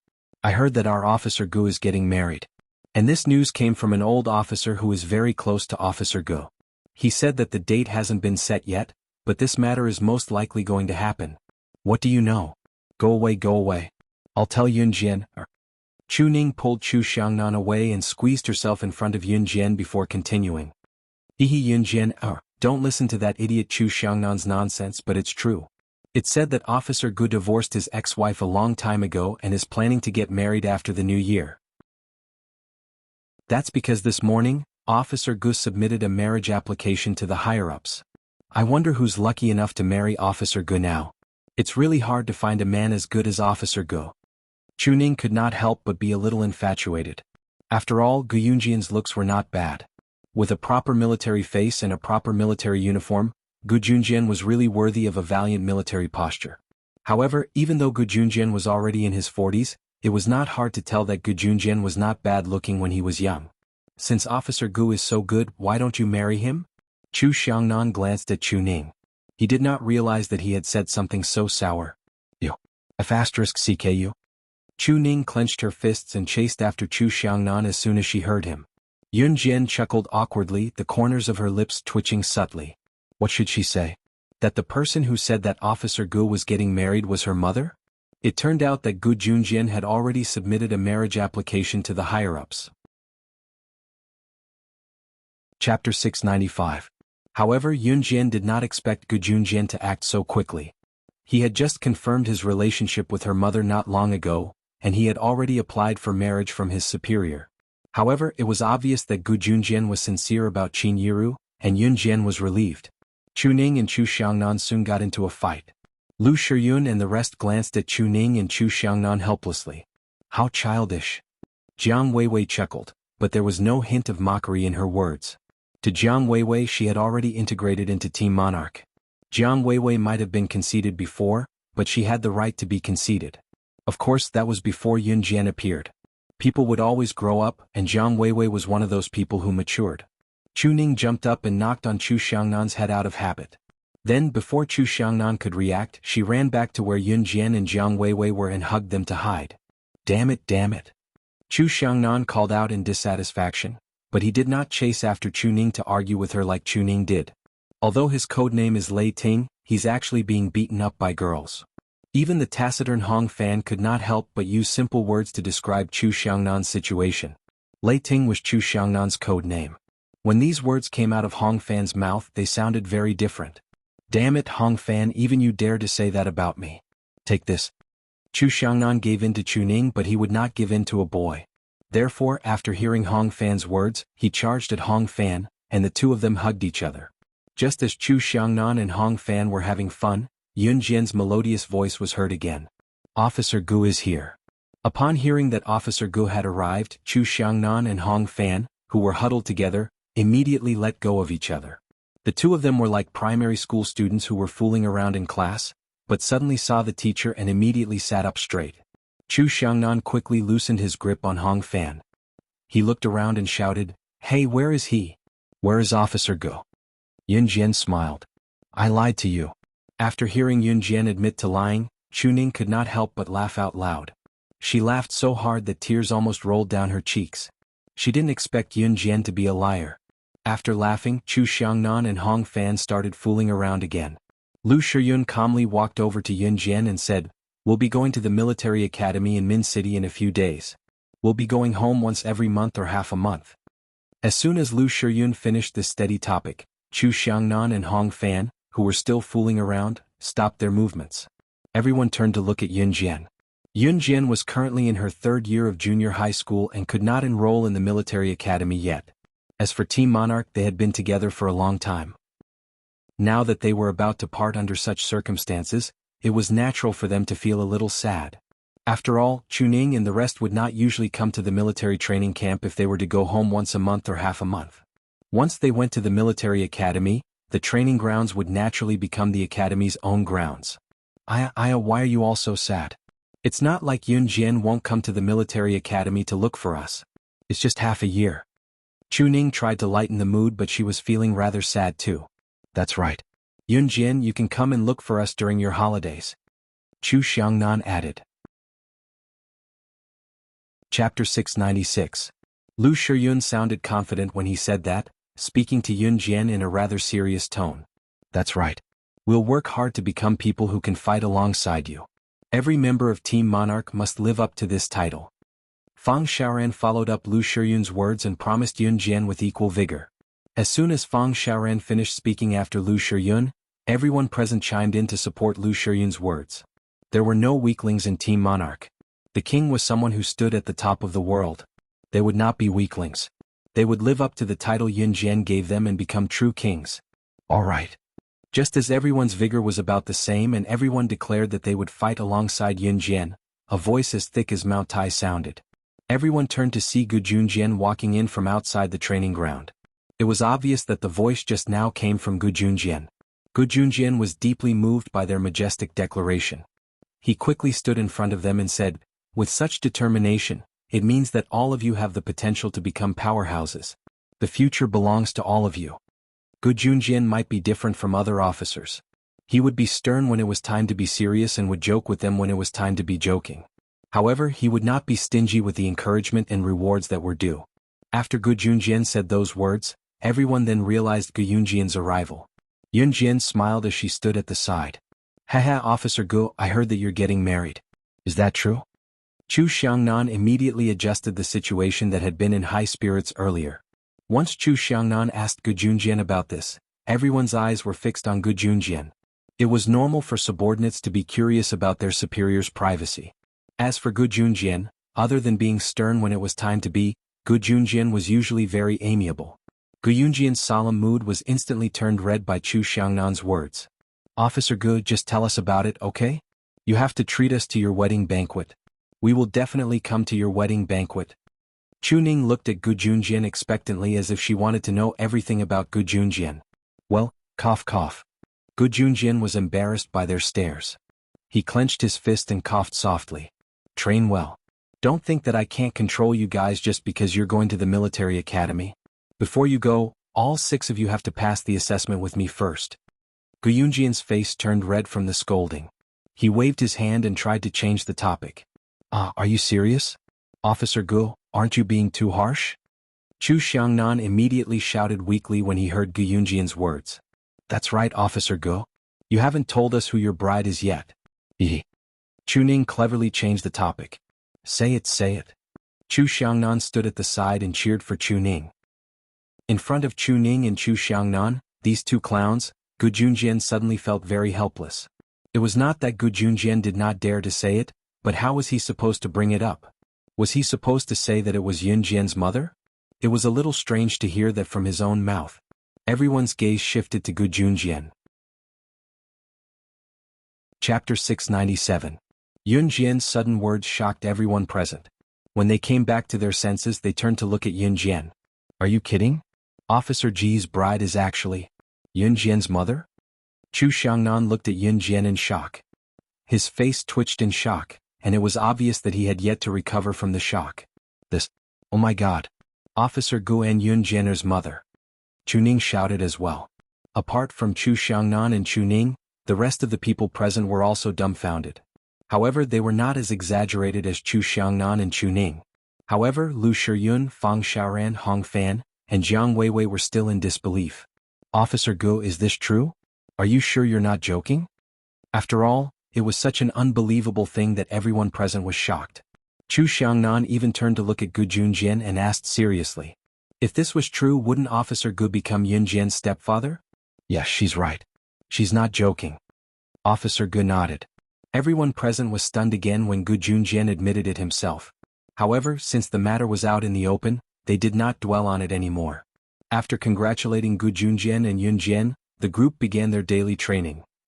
When it was almost 4:30 p.m., Gu Junjian drove everyone home in the jeep. In the car, Fang Xiaoran mimicked Chu Xiangnan and joked with Gu Junjian. No wonder Officer Gu always sends Yun Jian home last. So it's because he wants to stay at Yun Jian's house. Everyone present let out a cry of relief. Oh, Gu Junjian did not feel awkward at this moment. He chuckled and sent everyone home as usual. In the end, Gu Junjian drove the jeep directly to Yun Jian's house. Yun Jian and Gu Junjian stepped into the house at the same time and saw Qin Yiru walking toward them. You're back. Qin Yiru rubbed her hands. Her hands were still wet, and it was obvious that she had just washed her clothes. Yes. Yun Jian nodded and went upstairs to look for Ce Xiao Yunju, Duanli and Duanya. Yun Jian directly ran to Xiao Yunju's bedroom. She saw Ce casually sitting on the bed with her slender legs apart. Xiao Yunju, Duanli and Duanya were stacking building blocks on the floor. At this moment, even Duanya, who had been quiet all this time, revealed a smile. However, Duanya was still as silent as before. Of course, this could not be blamed on her. After all, Duanya was still young, and because of the way Duanshi treated her when she was young, Duanya's heart had suffered a severe blow. Of course, at this moment, Duanya was smiling. This meant that Duanya was not born with facial paralysis or someone who did not know how to smile. As soon as Yun Jian walked over, Ce took her hand and pulled her into his embrace. Xiao Yunju, Duanli and Duanya were still stacking building blocks behind Ce and Yun Jian's backs. Therefore, Xiao Yunju, Duanli and Duanya did not see Ce's action. Ce was sitting on the bed. He pulled Yun Jian into his embrace, and Yun Jian was pulled to sit on his lap by Ce. Yun Jian did not wear much today. Because of the hot weather and the fact that they were going to the military training camp, Yun Jian did not wear much. She was only wearing a pair of thin pants. Ce pulled her to sit on his lap. Because he was sitting on the bed, Yun Jian could even feel the clamor of a certain part of his lower body. Chapter 698. She was afraid that Xiao Yunju, Duanli and Duanya would notice her awkward situation, so she allowed Ce to continue taking advantage of her. Sitting in this awkward position, Yun Jian was so shy that she could barely control herself. Let go. Yun Jian mouthed silently to Ce. Of course she didn't make a sound. She was currently sitting on Ce's lap, and she could feel the sensation between her legs becoming more and more obvious. In an instant she became extremely shy, and an unknown blush covered her face. I'm not letting go. Ce also mouthed silently back to Yun Jian. At this moment he turned his head to the right, and his eyes met with Yun Jian's. When Yun Jian heard this, she became even more embarrassed. This was the first time she had been hugged by a boy, and it was also the first time she had been so close to a boy. This is a house that I built. At this moment, Xiao Yunju's excited voice sounded. Yun Jian's eyelids twitched. Usually at this moment, Xiao Yunju would excitedly turn his head to look at Yun Jian and Ce. Then he would happily shout, "Big sister, big brother Ce, come and see, this is the big house that Xiao Yunju built." If Xiao Yunju saw her sitting in such an embarrassing position on Ce's lap, how would she be able to face him? Big sister. Yun Jian had just thought of this. As expected, Xiao Yunju was extremely excited. As he shouted, he wanted to turn around to tell Yun Jian and Ce about his magnificent feat. Yun Jian struggled to break free from Ce's embrace. However, Ce held her even tighter, and Yun Jian could clearly feel that something in Ce's lower body was swelling. If you move, I'll... Ce tilted his head and looked at Yun Jian. His lips curled into an evil smile as he mouthed silently to Yun Jian. That evil look of his was asking for a beating. Ce purposely said the word, I, and didn't say anything else. However, Yun Jian understood what Ce meant even if she didn't know anything about men and women. She blushed instantly. At this moment, Xiao Yunju, who was about to turn around, was attracted by Duanli's words. It's not nice. The big house I built is nicer. Duanli said proudly. Xiao Yunju was so shocked by Duanli's words that he forgot to turn around and ask Yun Jian and Ce. He understood women's hearts quite well, so he immediately went along with Duanli's words.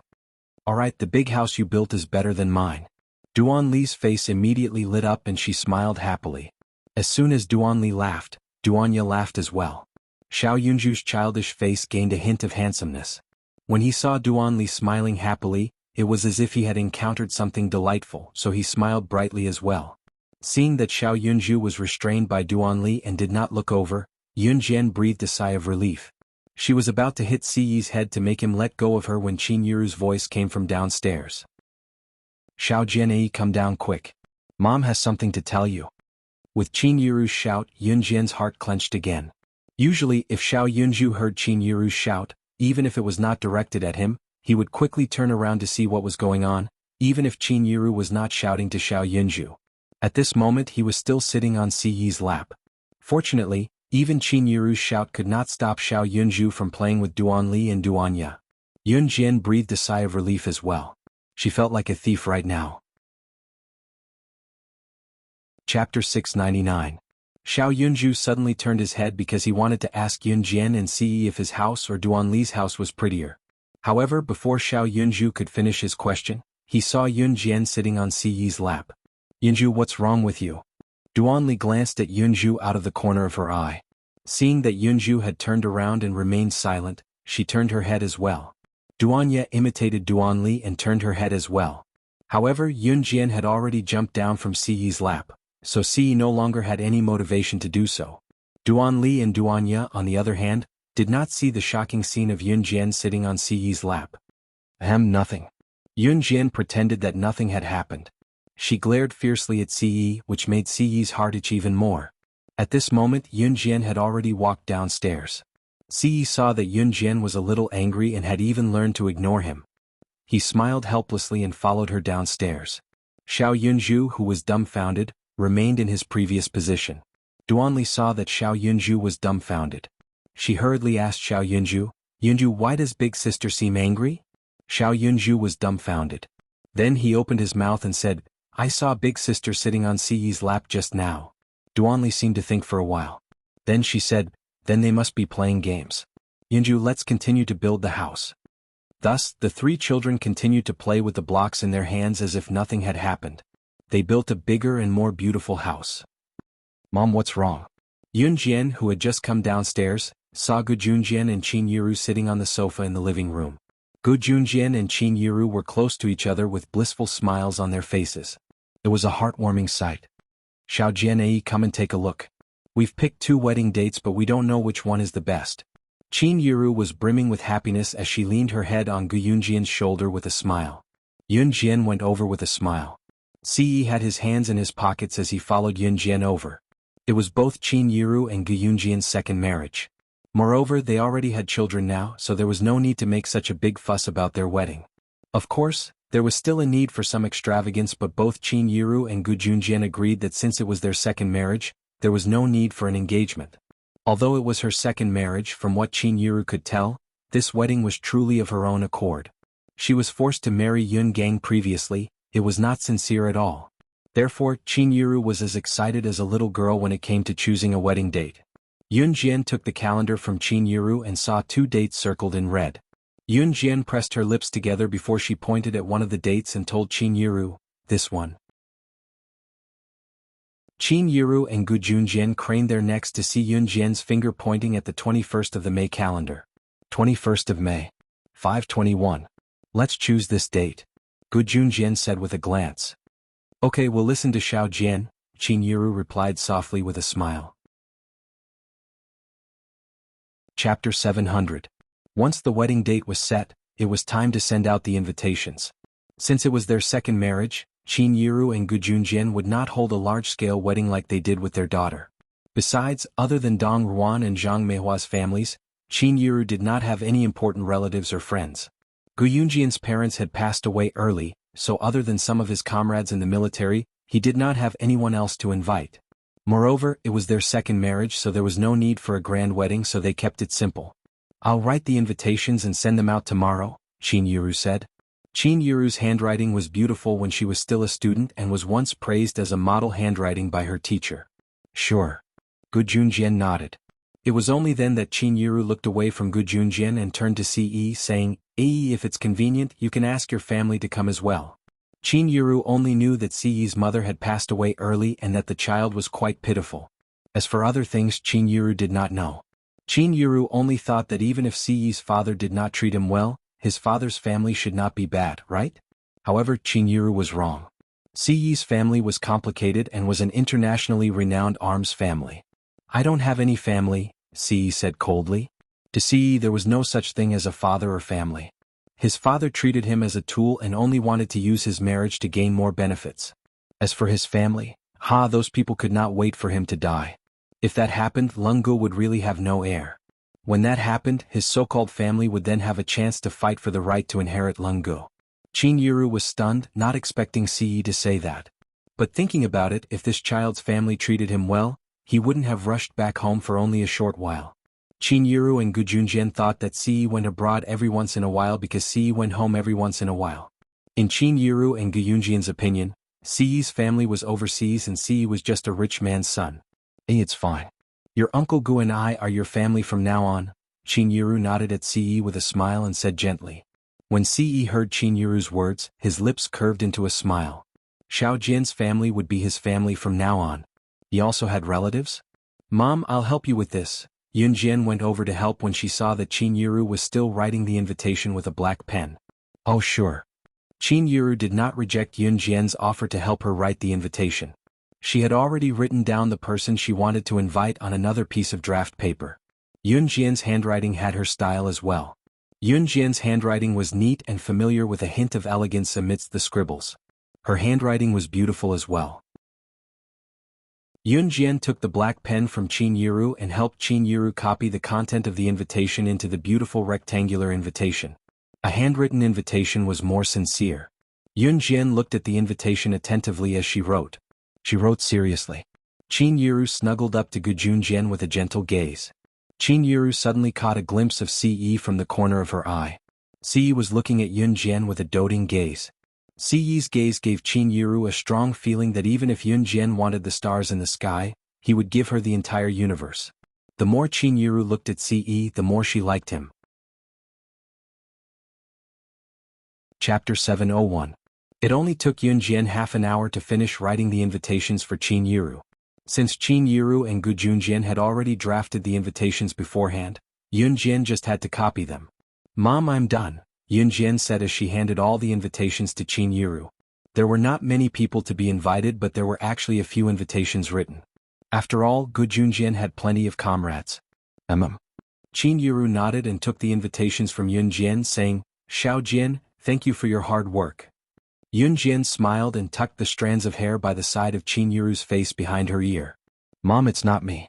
You're the one who's worked hard, Yun Jian said with a gentle smile. Qin Yiru had been worried sick for Yun Jian and Yun Yi back then. No one could deny that. After some small talk and packing up the invitations, Qin Yiru went to prepare dinner. Yun Jian and Siyi followed Gu Junjian out for a stroll at the small park near the villa. There were not many people strolling in the park, but the scenery was quite nice. When they came back from their stroll, dinner was ready. Wash your hands and come eat. Qin Yiru spoke when she saw Yun Jian, and Siyi coming back from their stroll, bringing out the last dish from the kitchen. Yun Jian, and Siyi answered and went forward. Qin Yiru called Xiao Yunju, and Siyi down from upstairs as well. The table of delicacies was filled and the group enjoyed the meal. Other than Yun Yi, Dong Ruan and Dong Ruan's son who had gone out to visit friends and relatives, everyone else was present. Yun Yi was a student of the first senior high school. She lived on campus as soon as the school started. As for Dong Ruan, she didn't go home at all during the new year because she was a high-ranking official and was used to carrying her briefcase everywhere. During the first few days of the new year, Dong Ruan was so busy that she was nowhere to be seen. As for the past few days, Dong Ruan was free, so she took the child to visit relatives and friends. Even now she was still busy. Dong Ruan also came back halfway, but she didn't stay at home for long. Although Dong Ruan's husband had passed away early, Dong Ruan was filial. She treated her deceased husband's parents as her own parents and supported them. Qin Yiru knew that Dong Ruan had probably brought her son to the countryside to stay with her in-laws. Wow, so many dishes. As soon as Duan Li sat down at the table, she was attracted by the variety of dishes in front of her. She couldn't help but exclaim, "Eat more if you like it," Qin Yiru said as she set the table for Duan Li with a smile. Duan Li nodded vigorously at Qin Yiru's gentle look. Yes, yes. Mother Qin, you're so nice. Duan Li and Duan Ye ate the most during dinner. The two children were like wolves who had been starved for days, devouring all the dishes on the table. Qin Yuru's heart ached for them. Why did the two children have to suffer so much? It was just an ordinary dinner, but they said that there were many dishes and they ate with relish. Eat slowly. Don't choke. Qin Yuru's eyes sparkled as she reminded them carefully.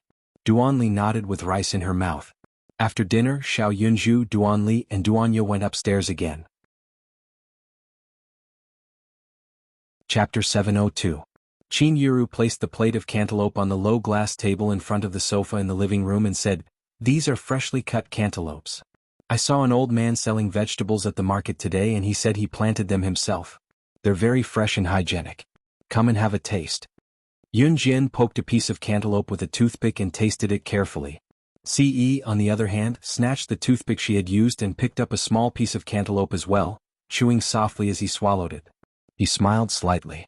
When he saw Yun Jian glaring at him angrily again, he felt as though he had just eaten honey. However, he still smiled and praised, "Delicious." Qin Yuru did not see Ce snatching Yun Jian's toothpick, but Gu Junjian did. However, Gu Junjian raised his head and laughed heartily without saying anything. To Gu Junjian, children should be left to figure out their own feelings. "Oh right, I'll be making a trip back to Xinjiang town tomorrow. I'll take the opportunity to send out all the invitations tomorrow," Qin Yuru said with a smile as she took a bite of the cantaloupe. "I'll go with you tomorrow," Gu Junjian said. Qin Yuru was going to her parents' house to send out the invitations and tell them about it. Naturally, Gu Junjian had to go as well. After all, it was basic etiquette. When Yun Jian heard that Gu Junjian was going to Xinjiang town, she pursed her lips and glared at Ce without saying anything else.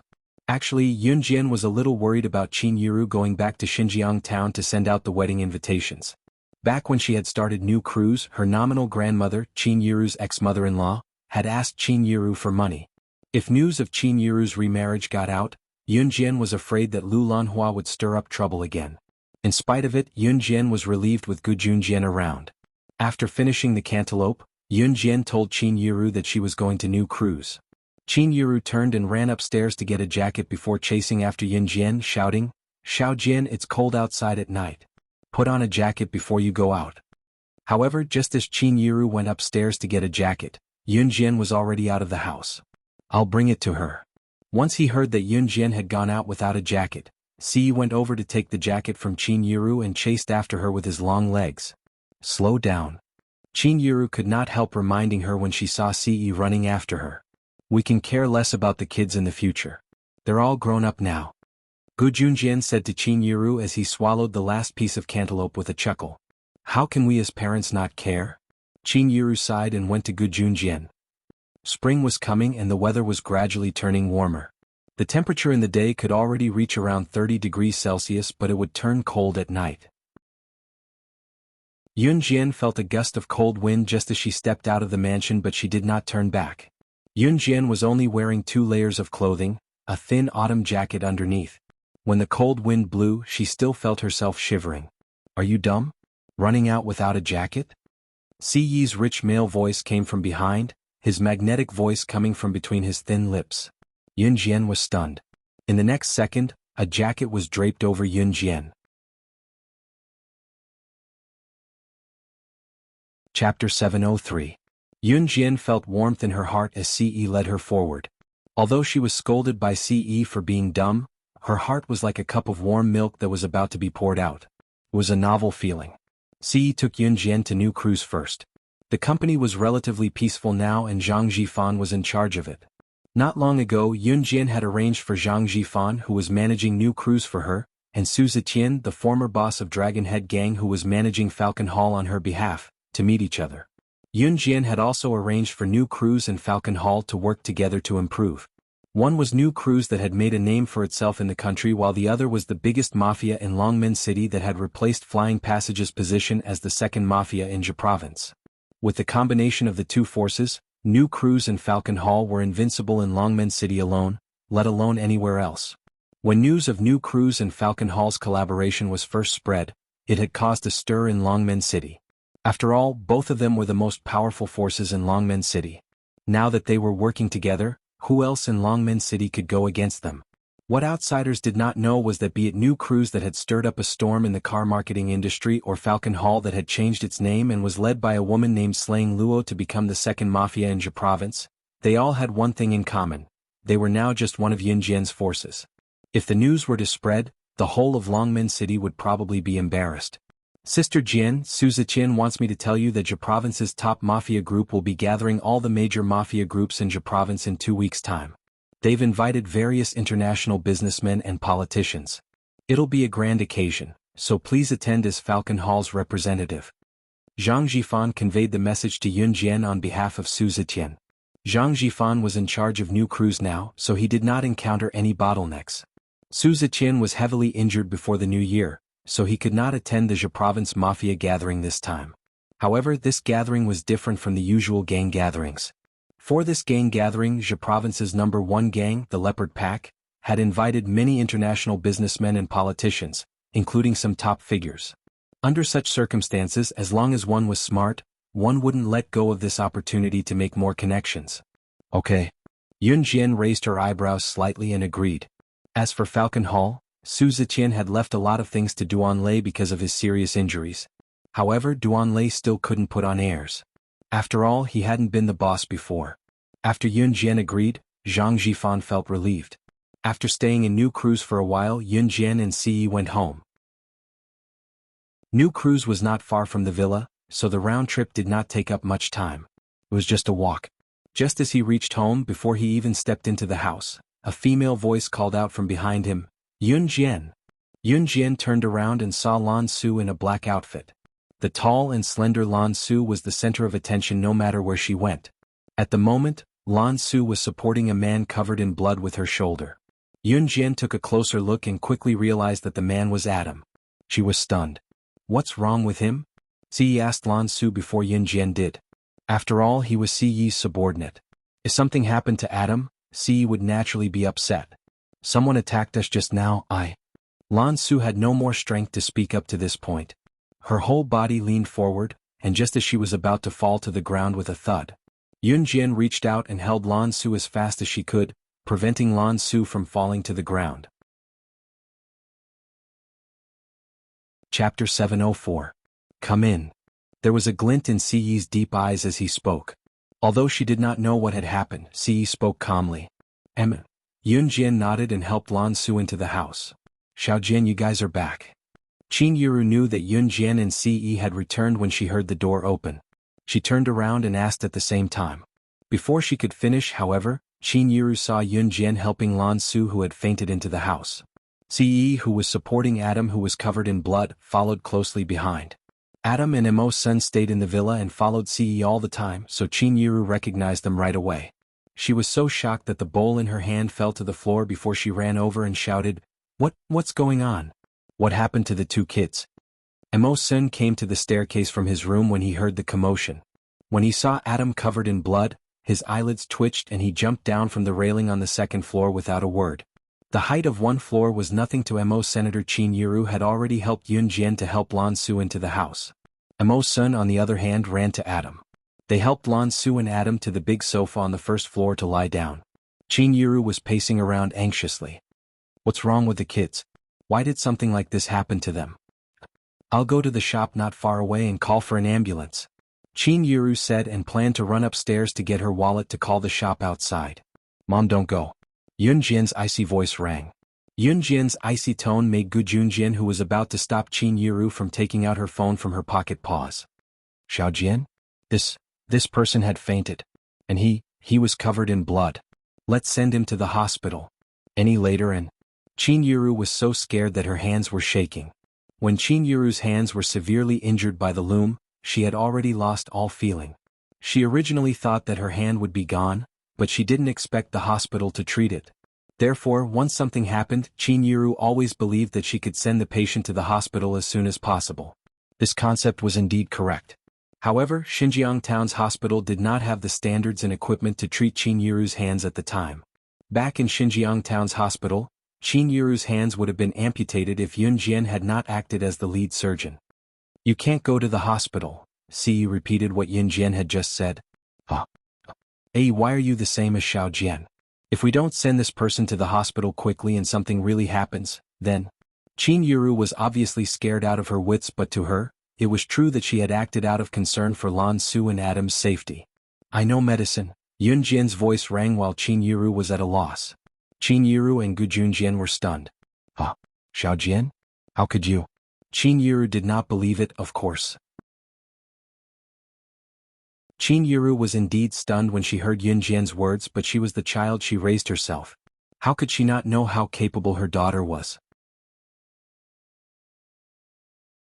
Chapter 705. What Yun Jian said to Qin Yuru was indeed a little overboard, but it was the truth.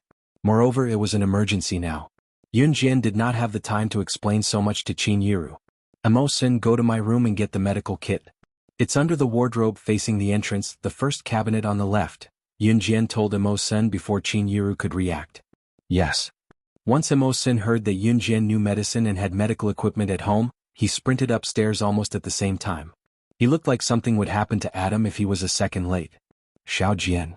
Qin Yuru was surprised. She could not help looking at Yun Jian and asked softly. It's okay, we believe in her. Gu Junjian pulled Qin Yuru into her arms and comforted her softly. Lan Su did not have any external injuries, so it was hard to tell where she was hurt, but Adam's condition was much worse. There was a bullet in Adam's left knee while his shoulder seemed to have been stabbed several times. There were numerous wounds of various sizes all over his body. It was a ghastly sight. We have to prepare for surgery immediately. I don't have all the equipment here. Yun Jian frowned. The reason why Lan Su and Adam could not be sent to the hospital was simple. Lan Su was from Yulong mainland. According to Lan Su, people from Yulong mainland had different physiques from people on Earth, so they could not be sent to the hospital. Adam was shot all over. If he was sent to the hospital, it would no doubt cause a huge uproar. The use of firearms was prohibited in Country Z. Once it was discovered, the consequences were severe. Therefore, both Yun Jian and Ce agreed that Adam should not be sent to the hospital. It's here. Emo's son had already jumped down from the second floor with ease, and he was carrying a white medical box in his hand. Qin Yuru did not expect her daughter to have a medical kit.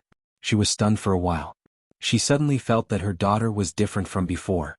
After spending some time together, the current Xiao Jian could always surprise her, which made Qin Yuru suspicious more than once. However, no matter what, Qin Yuru would never think that her daughter was not her daughter. Therefore, she did not ask Yun Jian about it. Yun Jian took the medical kit from Emo-sen and took out the items in the kit as fast as she could out of habit. At the same time, she said to Emo-sen, go to Falcon Hall's headquarters and bring Falcon Hall's private doctor, a man named Su Zifan here. Tell him to bring the surgical tools. He must be quick. When Su Zichin was seriously injured, it was Yun Jian who was the chief surgeon. Then, with Su Zifan's assistance, the operation was easily completed.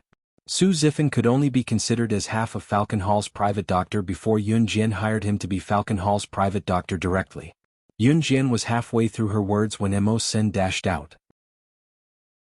Since it concerned Adam's life and death, Emo-sen was duty-bound, just like how Adam had done for him back then. Auntie, let's go out first. Ce was not well versed in medicine, but he knew that it was disadvantageous for the operation to be carried out with too many people around. He went to Qin Yuru and told her. In spite of it, Qin Yuru was not in the mood for Ce at all. She looked at Yun Jian and asked in surprise, Xiao Jian, you have dealings with Falcon Hall too? Falcon Hall was the top mafia group in Longmen City. Qin Yuru knew that Xiao Jian was the director of new crews, but it was enough to shock her. Chapter 706. Yes, Yun Jian nodded without hesitation when she met Qin Yuru's probing gaze. After a pause, Yun Jian pursed her red lips and said softly, I do have dealings with the people from Falcon Hall. Mom, you know that New Cruise is just a legitimate force. You've probably heard about the collaboration between Falcon Hall and New Cruise. Qin Yuru was relieved after Yun Jian's explanation. After all, there was news that New Cruise and Falcon Hall were collaborating. However, Yun Jian did not reveal that she was the boss of Falcon Hall. In fact, Qin Yuru would be more worried about her if she revealed her identity. After all, it would not be a problem if she was just a company's director. However, if Qin Yuru found out that she was the boss of Falcon Hall, it would be a huge problem. By then, the fact that she was not the real Yun Jian would be exposed as well. Yun Jian did not stop decorating the surgery site. Yuru, let's go out first. We need good air circulation during surgery. Yun Jian will be fine. Don't worry, we have specialized medical personnel in the military who have taught them all this. Don't worry, she'll be fine. Gu Junjian pulled Qin Yiru out. Gu Junjian already knew that Yun Jian was slaying God, so Gu Junjian quickly came out to smooth things over for Yun Jian. At the same time he helped Yun Jian lie. Qin Yiru was skeptical at first, but after hearing Gu Junjian's explanation she believed him immediately and followed Gu Junjian out. After Qin Yiru and Gu Junjian walked out of the door, Emosen rushed in with a middle-aged man in less than 10 minutes. Young madam, is this the person? Emosen suddenly tossed the middle-aged man who was carrying a bunch of medical boxes in front of Yun Jian. Falcon Hall's boss. Su Zifan recognized Yun Jian immediately when he saw her. Just as he was about to call out her name, he was stunned by Yun Jian's hand gesture. Yun Jian put her right index finger to her lips and made a shoot gesture. Then Yun Jian spoke as expected, all of you go out. Only Su Zifan and I will be in here for the surgery. Si put a hand in his pocket. He did not know medicine, so it was useless for him to stay. Therefore Si walked up the stairs and told Yun Jian gently, I'll go watch Xiao Zhu and the rest. Xiao Yunju, Duan Li and Duanya were still upstairs. When Si went up the stairs, Emosen told Yun, I'll be outside. After that, Emosen left the place. Su Zifan looked at the man who suddenly rushed into his house and took him and the tools for the surgery out of the living room. He looked at Yun Jian and said carefully, Yun Jian directly cut off Su Zifan's nonsense. Be my assistant and I'll give you 15 seconds to prepare. Only then did Su Zifan see the man lying on the sofa covered in blood. He swallowed a breath and walked forward. The three people standing at the door waited for more than an hour. However, because Yun Jian was in the room performing the surgery, no one dared to enter the room or ask. Until Su Zifan ran out of the room to open the door, Emosen rushed into the room. Seeing that Adam lying on the sofa had stopped bleeding and had regained his color, he breathed a sigh of relief. Yun Jian had already placed Lan Su in her room. Lan Su was just too weak and fainted. Chapter 707. Yun Jian was not surprised to see that Lan Su had woken up. She picked up a cup of tea that she had prepared earlier and handed it to Lan Su. She then said, Don't be anxious. Have some tea first. Adam is fine. Lan Su and Adam had come back together. Needless to say, something must have happened while they were walking together. Yun Jian was already a little suspicious.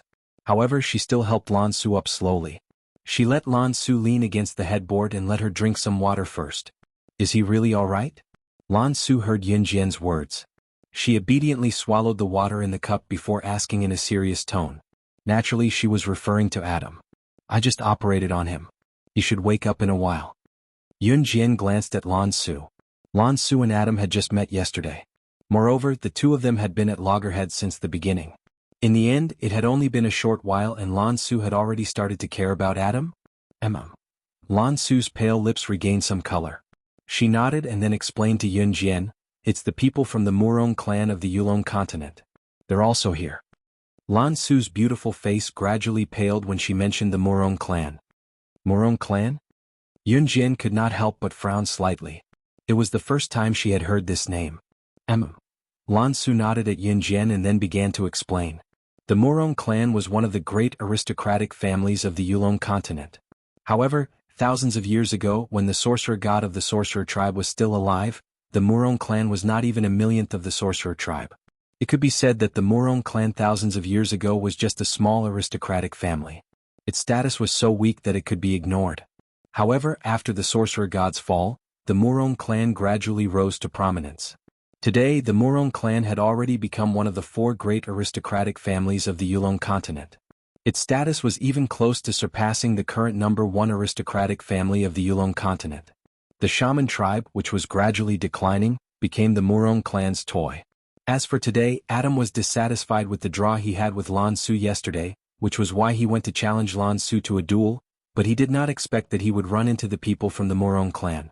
That was why today's incident happened. With your strength, you should be able to defeat the Murong family, right? When Yun Jian heard this, she could not help but ask Lan Su. Lan Su suddenly paused. After a few seconds, she said calmly, On Earth, our strength is greatly limited. That's why we usually don't use the abilities of the Yulong continent here. Otherwise, we'll have to pay a huge price. Lan Su then added, The members of the Murong family are no match for me. Then, Yun Jian turned to look at Lan Su with a smile on her face. Lan Su, who was almost embarrassed by Yun Jian's stare, finally got to the point. That's why the people from the Murong clan brought guns. I couldn't use the abilities of the Yulong continent easily, so I only brought darts. However, I didn't expect that he would block those bullets and bayonets in order to save me. Lan Su tossed aside the skills she had learned in the Yulong continent. She was not weak and darts were her forte. However, there were many people from the Murong clan at that time. Although Adam was powerful, he was outnumbered. Chapter 708.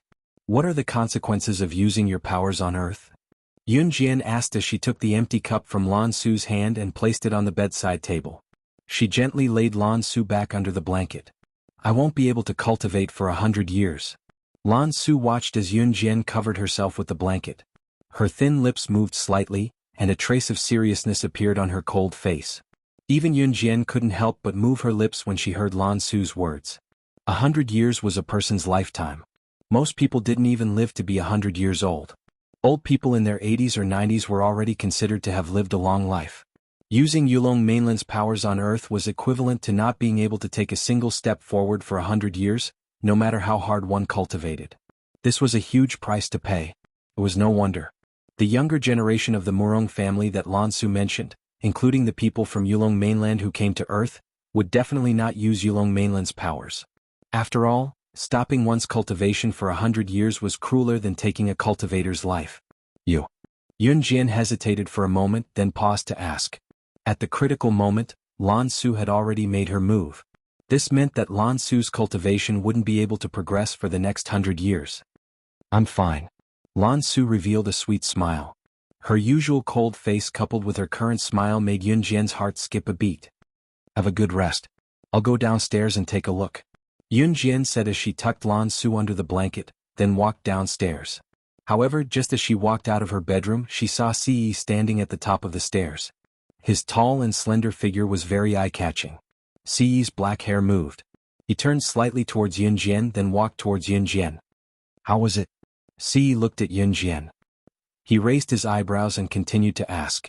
Yun Jian then told Ce everything that Lan Su had told her. He stood by the wall near the staircase so that the people downstairs wouldn't see him.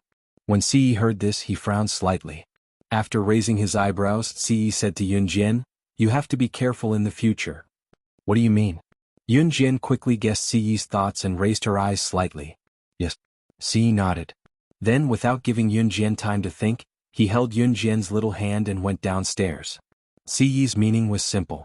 Since the Murong family from the Yulong continent had come to Earth, and the younger generation of the Murong family had died at the hands of Lan Su, the Murong family would definitely not let this matter rest. With Gu Yunjian's help, Qin Yiru did not have many suspicions. In the next few days, Yun Jian did not go to the military training camp. Chu Ning and the others had already gone to the military academy in Min City. Adam was originally living in the villa. For a short period of time, Lan Su was also living here. Qin Yiru was kind and took care of them every day with good food and drinks. The days passed by quickly. Yun Jian also went back and forth between her home, school, new cruise and Falcon Hall. Qin Yiru and Gu Yunjian's wedding invitations were sent out. 2 weeks later, Adam, who had long regained consciousness, recovered a lot. These few days, Mo Sen and Lan Su fought to take care of Adam. Adam felt that he was 100 times more energetic. This week, Yun Jian also received the verdict of Duan Li's father, Duan Shi, for abusing his child. Prison term, 2 years. This verdict was because Duan Shi had been detained by the police for abusing his child and refused to repent despite repeated warnings. Chapter 709. On this Saturday morning, Yun Jian led Zhang Xiaofeng and Yun Yi home after their morning exercise and went home with Yun Yi. Ce had already returned to an Hun group with only Mo's son tagging along. As for Adam, Lan Su was taking care of him at home due to his serious injury. Perhaps it was because Adam had risked his life to save him, but Lan Su was much nicer to him now. Ce had a feeling that Yun Jian was involved in the assassination attempt previously, as well as Adam and Lan Su's encounter this time, so Ce had returned to an Hun group to investigate the matter thoroughly. Yun Jian took a hot bath when she got home and changed into a clean set of clothes before dragging a small suitcase out of the house. Qin Yiru was no longer a cleaner in New Cruise since it was Yun Jian's company after all. If Qin Yiru was still working in her daughter's company as a cleaner, she would feel bad for Yun Jian's reputation. After all, Xiao Jian's status was not what it used to be. As her mother, she could not embarrass her daughter no matter what. Moreover, Gu Junjian supported Qin Yiru not going to work, so Qin Yiru cooked at home. Xiao Jian walked slowly. You have to be worried when you're outside. Don't get tricked. Don't listen to strangers. Qin Yiru ran out and shouted behind Yun Jian when she saw her dragging her suitcase out of the house. Mom, I know. I know, Mom. Moreover, I'll be back tomorrow. Don't worry. Yun Jian turned to her side, her petite frame looking even more alluring. Yun Jian then flashed a smile at Qin Yiru and strode ahead. She lied to Qin Yiru again, saying that she would not be able to make it back tonight because New Cruise wanted her to attend a business meeting. In fact, she was going to attend a gang gathering in Jia Province. However, as the top gang in Jia Province, Leopard Pack did invite a representative from New Cruise. Since Su Ziqian was too injured to participate, Yun Jian had no choice but to represent Falcon Hall. Zhang Jifan would be going with him, but Zhang Jifan would be representing New Cruise. Qing Yu had been there when she attended the National Gang Tea Party, but Qing Yu was still in her hometown now. It was only natural for her to get along well with her family since they could reconcile. When Yun Jian arrived at New Cruise's store, she could see Zhang Jifan waving at her from afar. Sister Jian. Zhang Jifan greeted respectfully when he saw Yun Jian. Yes. Yun Jian nodded and then asked, Is everything ready? Yes, Sister Jian, we can leave any time, Zhang Jifan told Yun Jian as he pointed at a mini tour bus behind him. They were all waiting for Yun Jian's order. Let's go, Yun Jian said and dragged her suitcase forward. There were only 2 people with Yun Jian on this trip. Zhang Jifan and Duan Lei.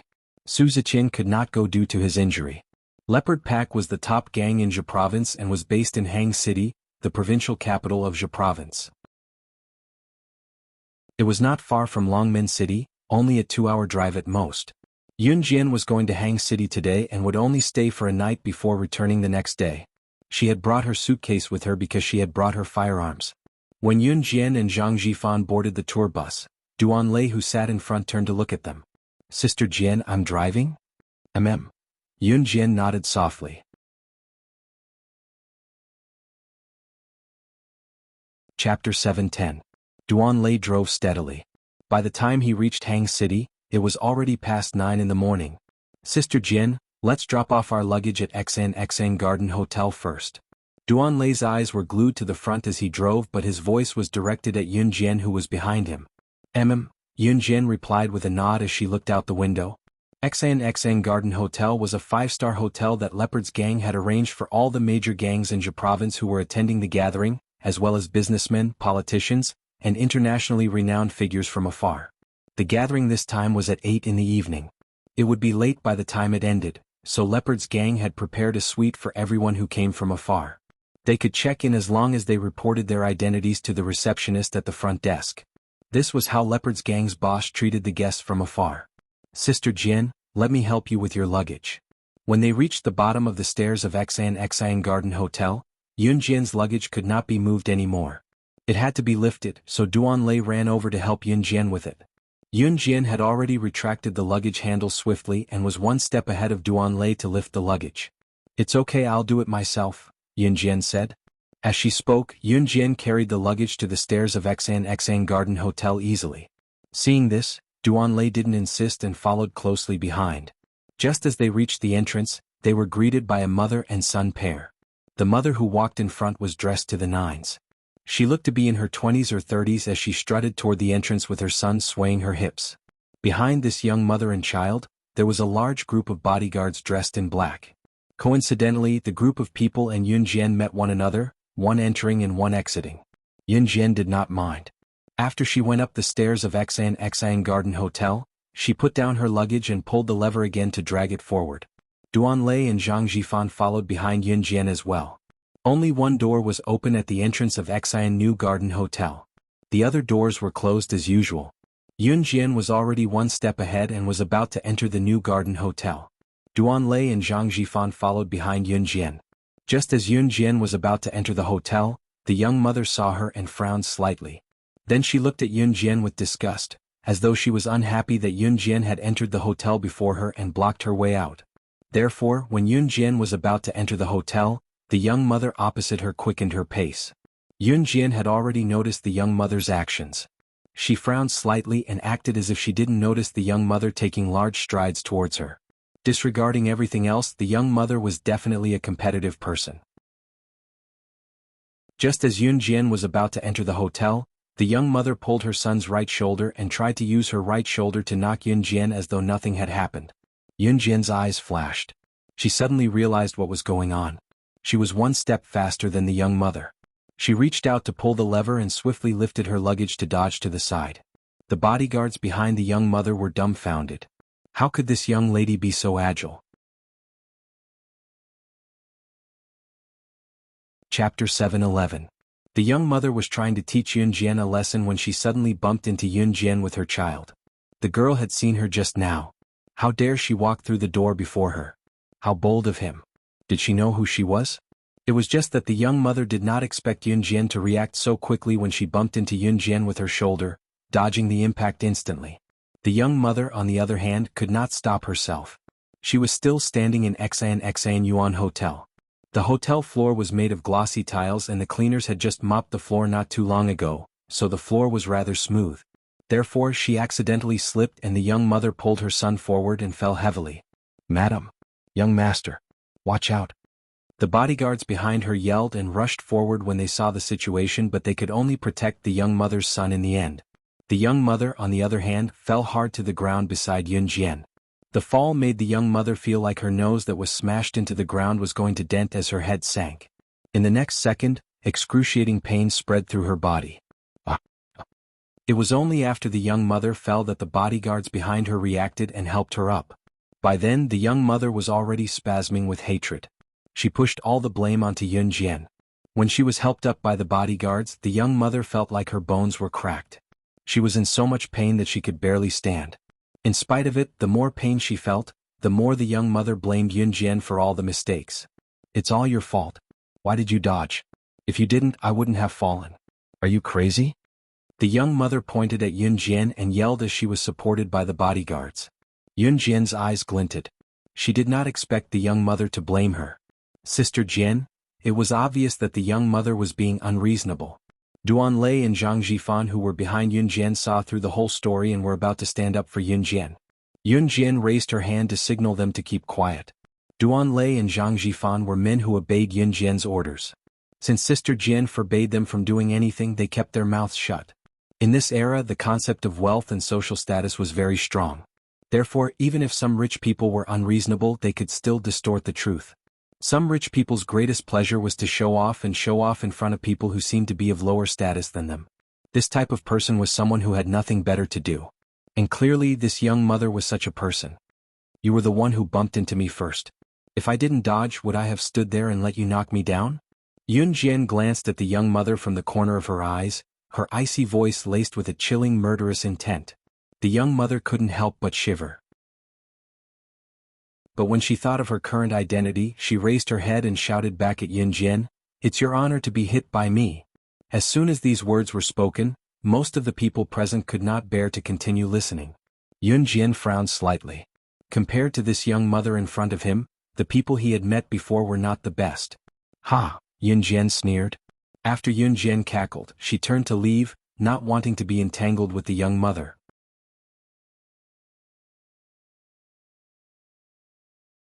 Chapter 7:12.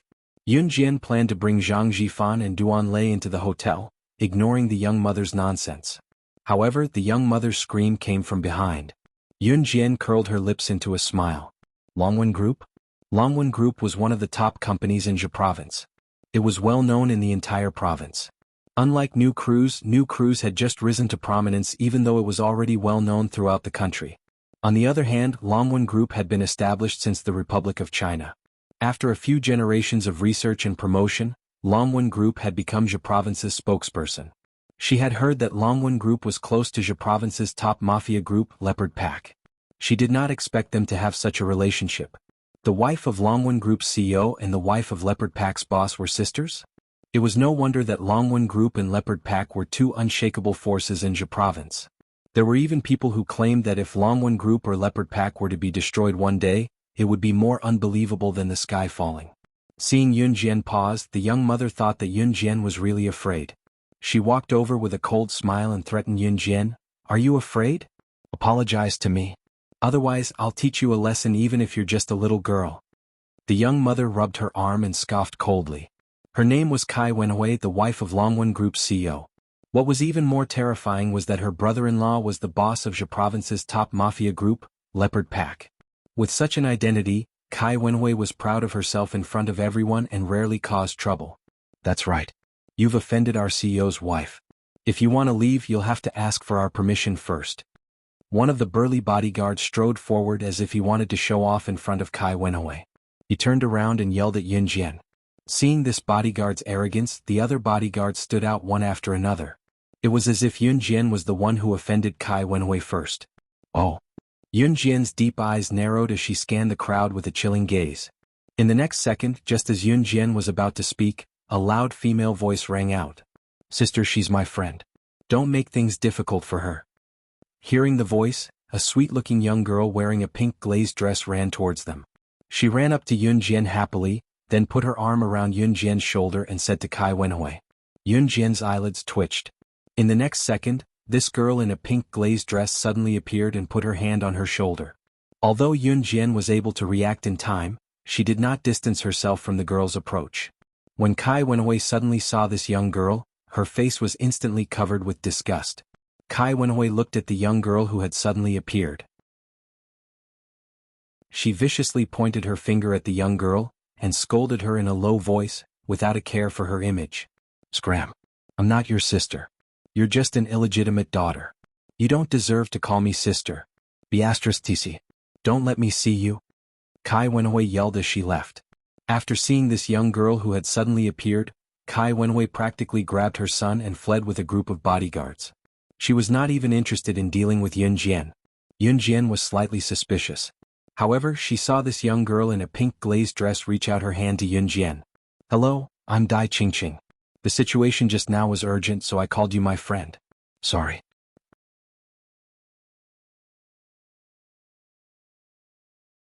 Chapter 713. Looking at Dai Qingqing's sincere face, Yun Jian also pursed her lips and smiled. "Hello, I'm Yun Jian." Yun Jian reached out and shook Dai Qingqing's hand. "Hee hee." Dai Qingqing retracted her hand and smiled. She had a bright smile on her face and looked like an innocent young girl. Yun Jian naturally understood that if Dai Qingqing hadn't stood up in time and said that she was her friend, the young mother wouldn't have let it go. Therefore, strictly speaking, Dai Qingqing had helped him this time. Dai Qingqing smiled and asked Yun Jian, "By the way, how did you offend her just now?" The two of them were considered acquaintances after shaking hands. Yun Jian briefly explained what happened just now. Dai Qingqing felt a little indignant for Yun Jian. She has always been like this, self-centered. In fact, I've long disliked her. Dai Qingqing was a little discouraged. But I'm just an illegitimate daughter. If grandfather didn't acknowledge me, I would have been kicked out by them. Dai Qingqing's friendliness made Yun Jian listen to her unconsciously. Zhang Jifan and Duan Lei had already gone to the front desk to report their identities and then received the keys to 3 rooms. Because Dai Qingqing also stayed in this hotel and was already familiar with it, she led Yun Jian and the other 2 upstairs. As she walked, she told Yun Jian about her own matters. Dai Qingqing was indeed Kai Wenhui's younger sister, but they had the same father but different mothers. Dai Qingqing's mother was Kai Wenhui's father's mistress. In this way, Dai Qingqing was indeed a spurned illegitimate daughter.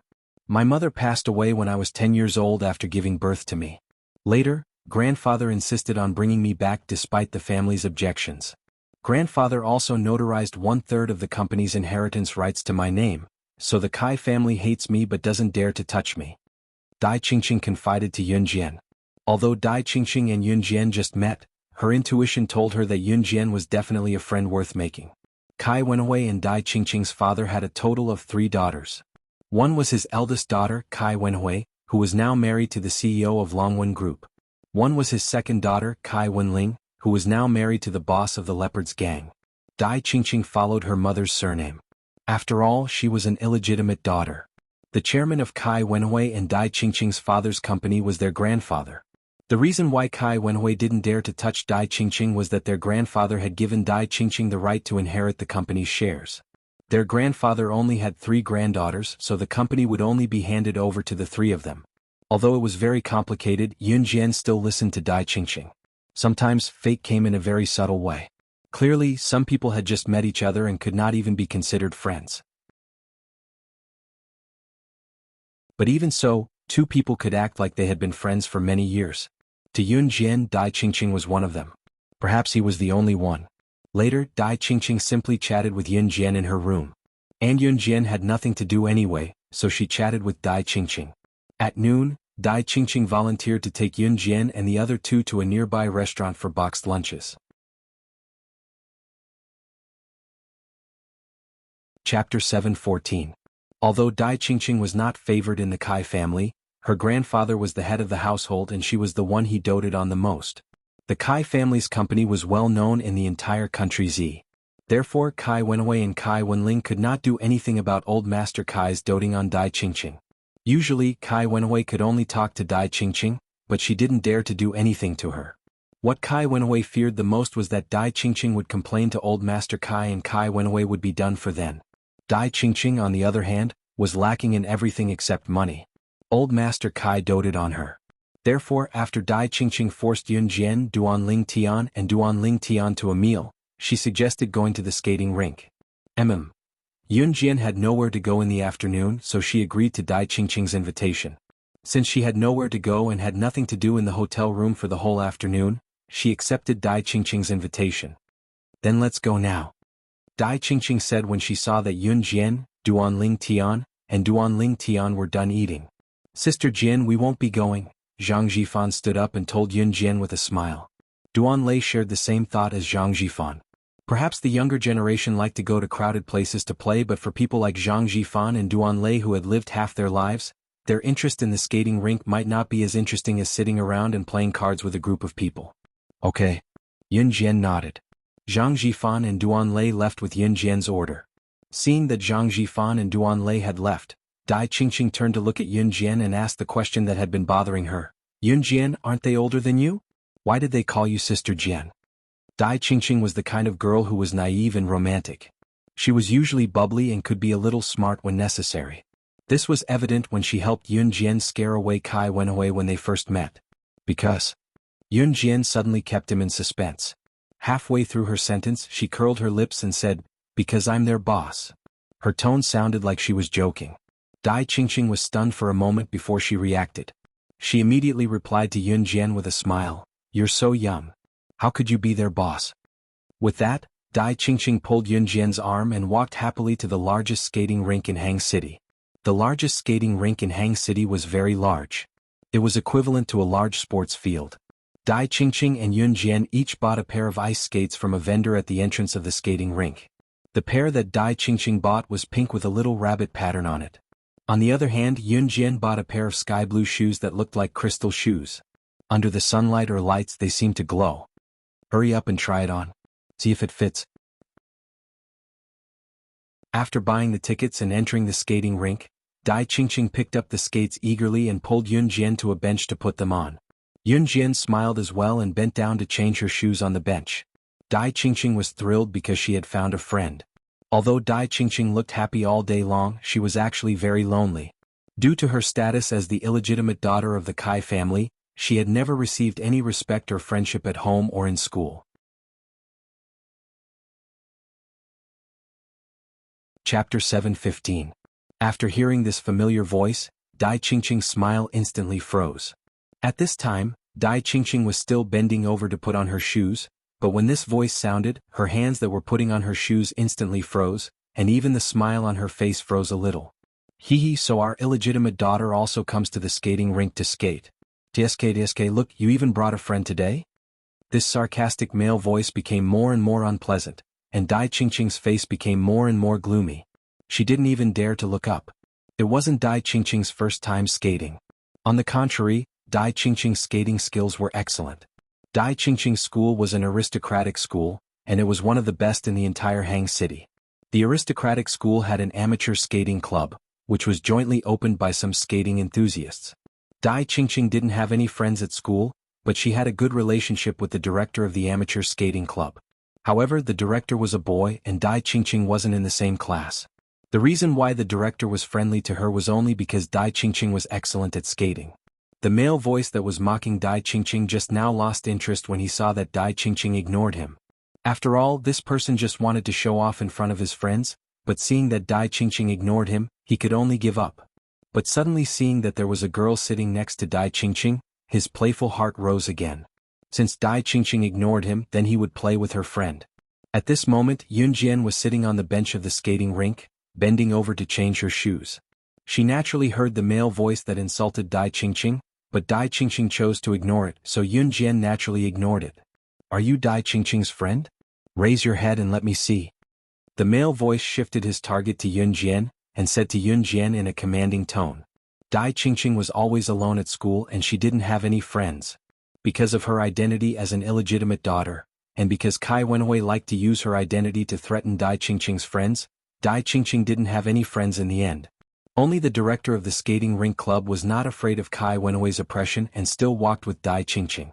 However, the head of the skating club and Dai Qingqing were not in the same class. Moreover, he was a man and Dai Qingqing was a woman. If they often played together, they would be criticized by others. Therefore, Dai Qingqing was always alone in school. When the boy saw that there was a girl beside Dai Qingqing, he naturally ran over to mock and ridicule her without thinking. This was because this boy was also a member of the skating club, but his strength was second only to Dai Qingqing. Or to put it another way, no matter how hard the boy tried, he couldn't compete with Dai Qingqing. Therefore he was quite jealous, so in the past he often brought people to cause trouble for Dai Qingqing. Yun Jian didn't listen to a single word the boy said. She still bent down and slowly took off the pair of white flat shoes on her feet, then put on the pair of ice skates. Not only did Yun Jian's movements not speed up, she even slowed down. Yo. Dai Qingqing and Yun Jian didn't pay attention to him from beginning to end. The boy was so angry that his whole body trembled. Just when he was about to curse, he was shocked by the scene in front of him. He heard Yun Jian's pleasant voice, but the words weren't directed at the boy. She turned her head to Dai Qingqing and said, "Let's go." With that, Yun Jian stood up with the ice skates on. If a beginner put on ice skates, they were bound to fall down. After Yun Jian put on the ice skates and stood up, the ice skates on Yun Jian's legs were like flat shoes, and it didn't affect her at all. The boy was shocked, not because Yun Jian could wear ice skates and didn't fall down, but because... Chapter 7:16. Yun Jian wasn't short to begin with, but she wasn't particularly tall either. She was about 1.6 meters tall. Yun Jian's height coupled with her delicate and flawless face made her look petite and cute. Her figure and face didn't make her too tall, but neither did she make her look too short. Yun Jian was the moderate type. Because of that, Yun Jian's body proportions and face were a perfect match. She could make people's eyes light up when they first saw her. It was especially so since she had never put on any makeup. Her supple cheeks were delicate and flawless. Yun Jian was changing her shoes with her head down, so the boy only saw Yun Jian's beautiful figure. When Yun Jian stood up, her 4 to 5 centimeters long ice skates enhanced her petite figure even more. The boy was stunned for a moment. Yun Jian glanced sideways at the boy who insulted Dai Qingqing. Her cold eyes made one's hair stand on end just by looking at them. Yun Jian had a face that made people unable to look down on her. The boy couldn't help but be attracted to Yun Jian. "Hey Yi Kai Yu." The other boys standing beside the boy saw that he was stunned, so they called out his name. The few of them looked at Yun Jian carelessly. When they saw Yun Jian's face, the few careless boys were instantly stunned. Yun Jian was even prettier than before. Her tender skin was like a newborn baby's. No one could ignore her beauty. Cough cough cough. The boy named Yi Kai who spoke first put his fist by his mouth, trying to cover up the awkwardness with coughs. However, his eyes were fixed on Yun Jian the whole time. "Yun Jian, let's go. Ignore them." Dai Qingqing was quite pretty, but she wasn't as delicate as Yun Jian. Therefore, the boys didn't feel like they were bullying a girl even though they often bullied Dai Qingqing. Dai Qingqing, on the other hand, had obviously noticed that the boys' gazes were all on her. After all, these boys had a lot of power in the school. Dai Qingqing didn't want Yun Jian to get into trouble because of her, so she put on her ice skates and pulled Yun Jian towards the skating rink. Hey, why are you in such a hurry to leave? Dai Qingqing were classmates and members of the same club. Why don't we play together? Yi Kai walked over to block Dai Qingqing and Yun Jian. He stared straight at Yun Jian, and even his attitude towards Dai Qingqing improved. Yi Kai and Dai Qingqing were classmates. The most popular club in their school was with the skating club. This was because ice skating could not only exercise the body, but was also an exciting and hot-blooded sport. Therefore Yi Kai's group of boys was the same as Dai Qingqing. They were all classmates of the skating club. However, Dai Qingqing was very good at skating.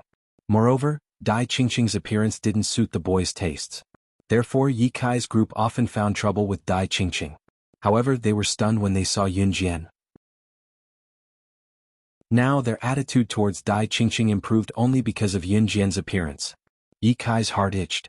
He had never seen such a beautiful girl. He wanted to get to know Yun Jian even more. You're all here. What a coincidence. Right at this moment, another female voice came from the side. A tall and slender young lady with good looks was walking towards them. There were two girls following behind the young girl. They looked like her little followers.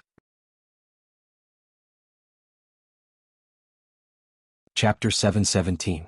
Wow, it's Gao Meihan. She's the campus belle of our school. Why is she here? After the girl appeared, two of Yi Kai's buddies immediately cried out in surprise. What do you know? She must be here for our campus hunk Yi. A guy standing next to Yi Kai proudly put his arm around Yi Kai's shoulder and laughed at the two people who were discussing. After saying that, the guy couldn't help but look to the side and glance at Yun Jian. The girl just now was the campus belle of their school. Her name was Gao Meihan. Gao Meihan was recognized as the #1 beauty in the school. Not only was she beautiful, but she was also kind and got along well with others. Therefore, a beauty like Gao Meihan was the ideal partner in many boys' hearts. Yun Jian, let's go. However, after Dai Qingqing saw Gao Meihan, she walked over and wanted to pull Yun Jian to the side even more. Others didn't know, but Dai Qingqing had experienced it firsthand.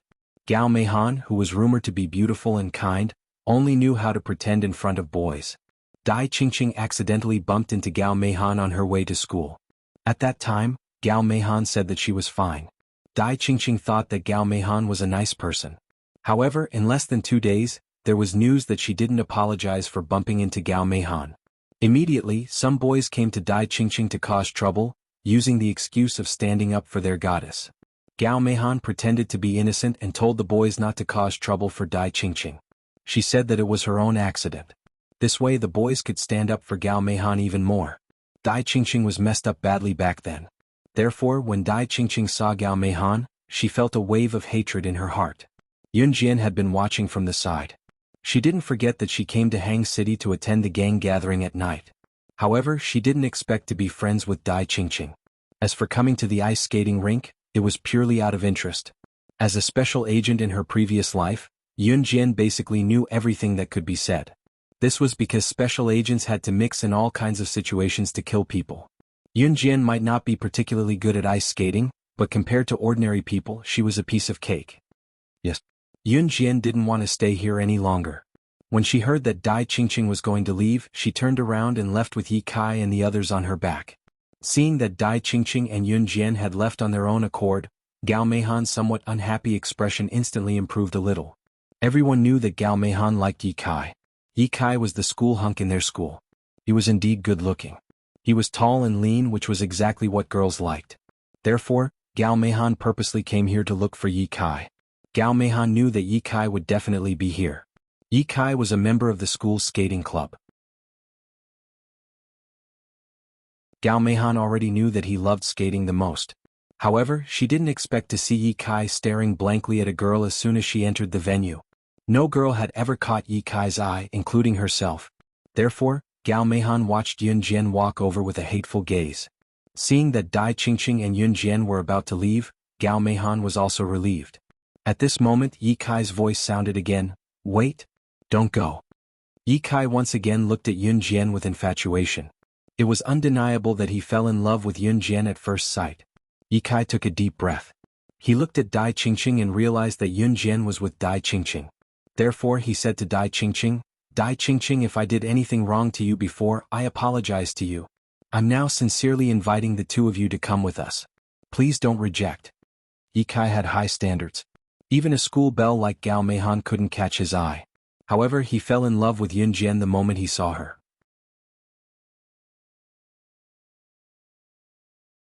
Chapter 7:18. Dai Qingqing's eyelids twitched. What was this? Yi Kai actually apologized to her? One had to know that Yi Kai was the one who always caused trouble for her in school. Dai Qingqing would rather believe that the sky was falling than believe that Yi Kai would apologize to her. But now, Yi Kai really apologized to her? Dai Qingqing was overjoyed, but she still put on airs and ignored Yi Kai and the others. She said to Yunjian, let's not lower ourselves to their level. I'll teach you how to skate. And I'll definitely teach you better than them. Yunjian softly agreed. In fact, she didn't want to mess with Yi Kai and the others at all. Qingqing, Senior Yi invited you guys to skate. Don't reject him. It's rare for us to get together. Let's play together. Gao Meihan wanted nothing more than to tear Yunjian into pieces, but she had no choice but to put on her usual kind face. Gao Meihan seemed to want to appear kinder in front of the boys. She was still like an innocent girl. She tried to run over and hold Yunjian's hand while saying, let's play together. I don't even know your name yet. You're so pretty. Let's be friends. But in reality, Gao Meihan hated Yunjian to the core. Gao Meihan liked Yi Kai, but Yi Kai didn't like her. Gao Meihan couldn't do anything about it. But today she suddenly saw Yi Kai staring blankly at an unfamiliar girl. If Gao Meihan wasn't angry and wanted to be friends with Yunjian, then she must be stupid. But in front of the boys, Gao Meihan always acted like this. The school bell is different. Look at how magnanimous Gao Meihan is. Yeah. She's beautiful and kind-hearted. A few of Yi Kai's buddies immediately began to comment on her. At this moment, Gao Meihan was already walking towards Yunjian. At the same time, she reached out and wanted to hold her hand like how Dai Qingqing held Yunjian's hand. Hearing the praises from the people around her, Gao Meihan's heart rose slightly. She even couldn't help but curse in her heart. If the boys thought that she was so kind, then Yi Kai must be touched. After all, she was pretty and had a good figure. Which man in the world could resist her temptation? But just as Gao Meihan was about to hold Yunjian's hand, Yunjian's skates moved slightly to the side. She easily dodged Gao Meihan's hand. Sorry, I don't like strangers touching me with their dirty hands. With the side of her face facing Gao Meihan, Yunjian's nonchalant tone made the temperature in the room drop by a few degrees. The word stranger and dirty hands made Gao Meihan's heavily made-up face twitch violently. Her face instantly froze. A vicious and disgusted light flashed in Gao Meihan's eyes, but she still pretended to be pure and innocent. She looked as if she had really suffered a great grievance. Yunjian tugged the corner of her lips slightly. Seeing their school belle being bullied, Yi Kai's buddies righteously stood up for Gao Meihan. Hey, how can you be like this? Gao Meihan really wants to be friends with you. How can you be like this? One of Yi Kai's buddies rushed to speak to Yunjian. Although Gao Meihan pretended to be aggrieved and crying in front of the boys, she was always listening to the movements around her. Pretending to be pitiful was her specialty. Just when Gao Meihan thought that Yunjian would embarrassingly apologize to her in front of everyone like a normal girl, she heard Yunjian's cold voice again.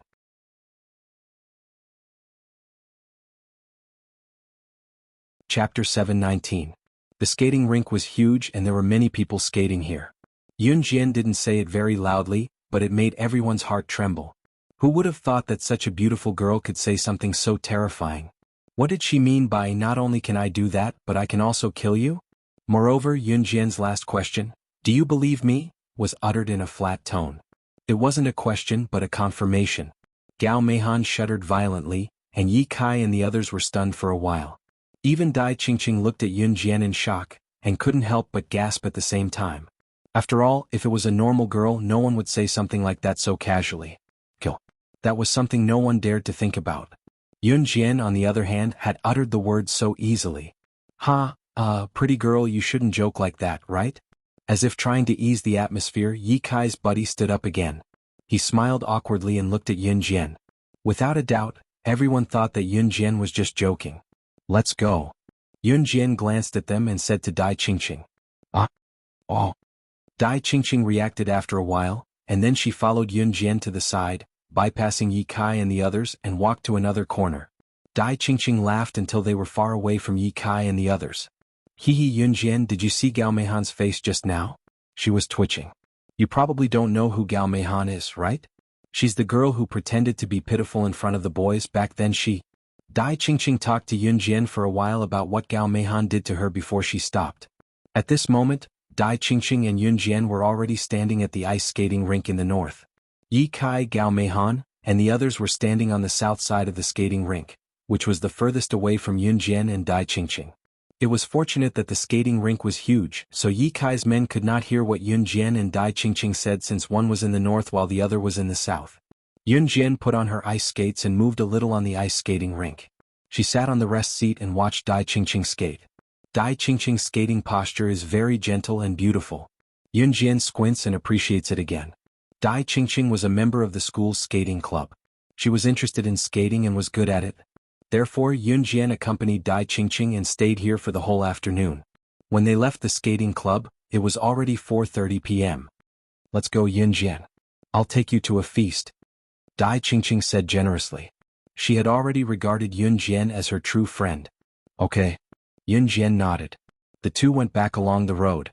They first called Zhang Jifan and Duan Lei at Xan Garden Hotel, then went to the place Dai Qingqing pointed to for dinner. "I should go back, Yun Jian. Let's meet at the gathering tonight," Dai Qingqing said happily to Yun Jian when she found out that Yun Jian was going to the gathering tonight. Dai Qingqing stayed at Xan Garden Hotel because she didn't want to go back to the Kai family. But tonight was special. As the most favored granddaughter, Dai Qingqing's grandfather would take her to the gathering tonight. This gang gathering was held by the Leopard Gang. However, the Leopard Gang had invited people from all walks of life to participate in such a gathering. They wanted to get closer to each other and strive for better results. However, some large companies or enterprises would bring their children to such gatherings purely to introduce their juniors to the public. If there was someone of the right age, they could even get married.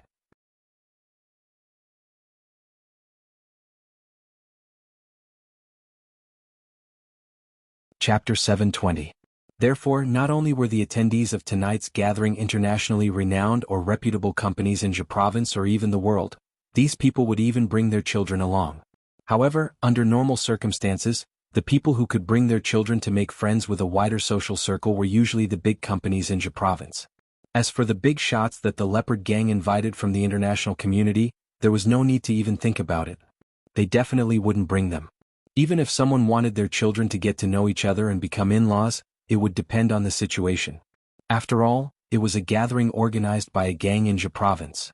If the big shots from the international scene brought their children to meet someone they fancied, they would either be marrying or marrying someone of lower status. It was not worth it. Of course, no one would voice such thoughts out loud. It was just that such a social phenomenon truly existed.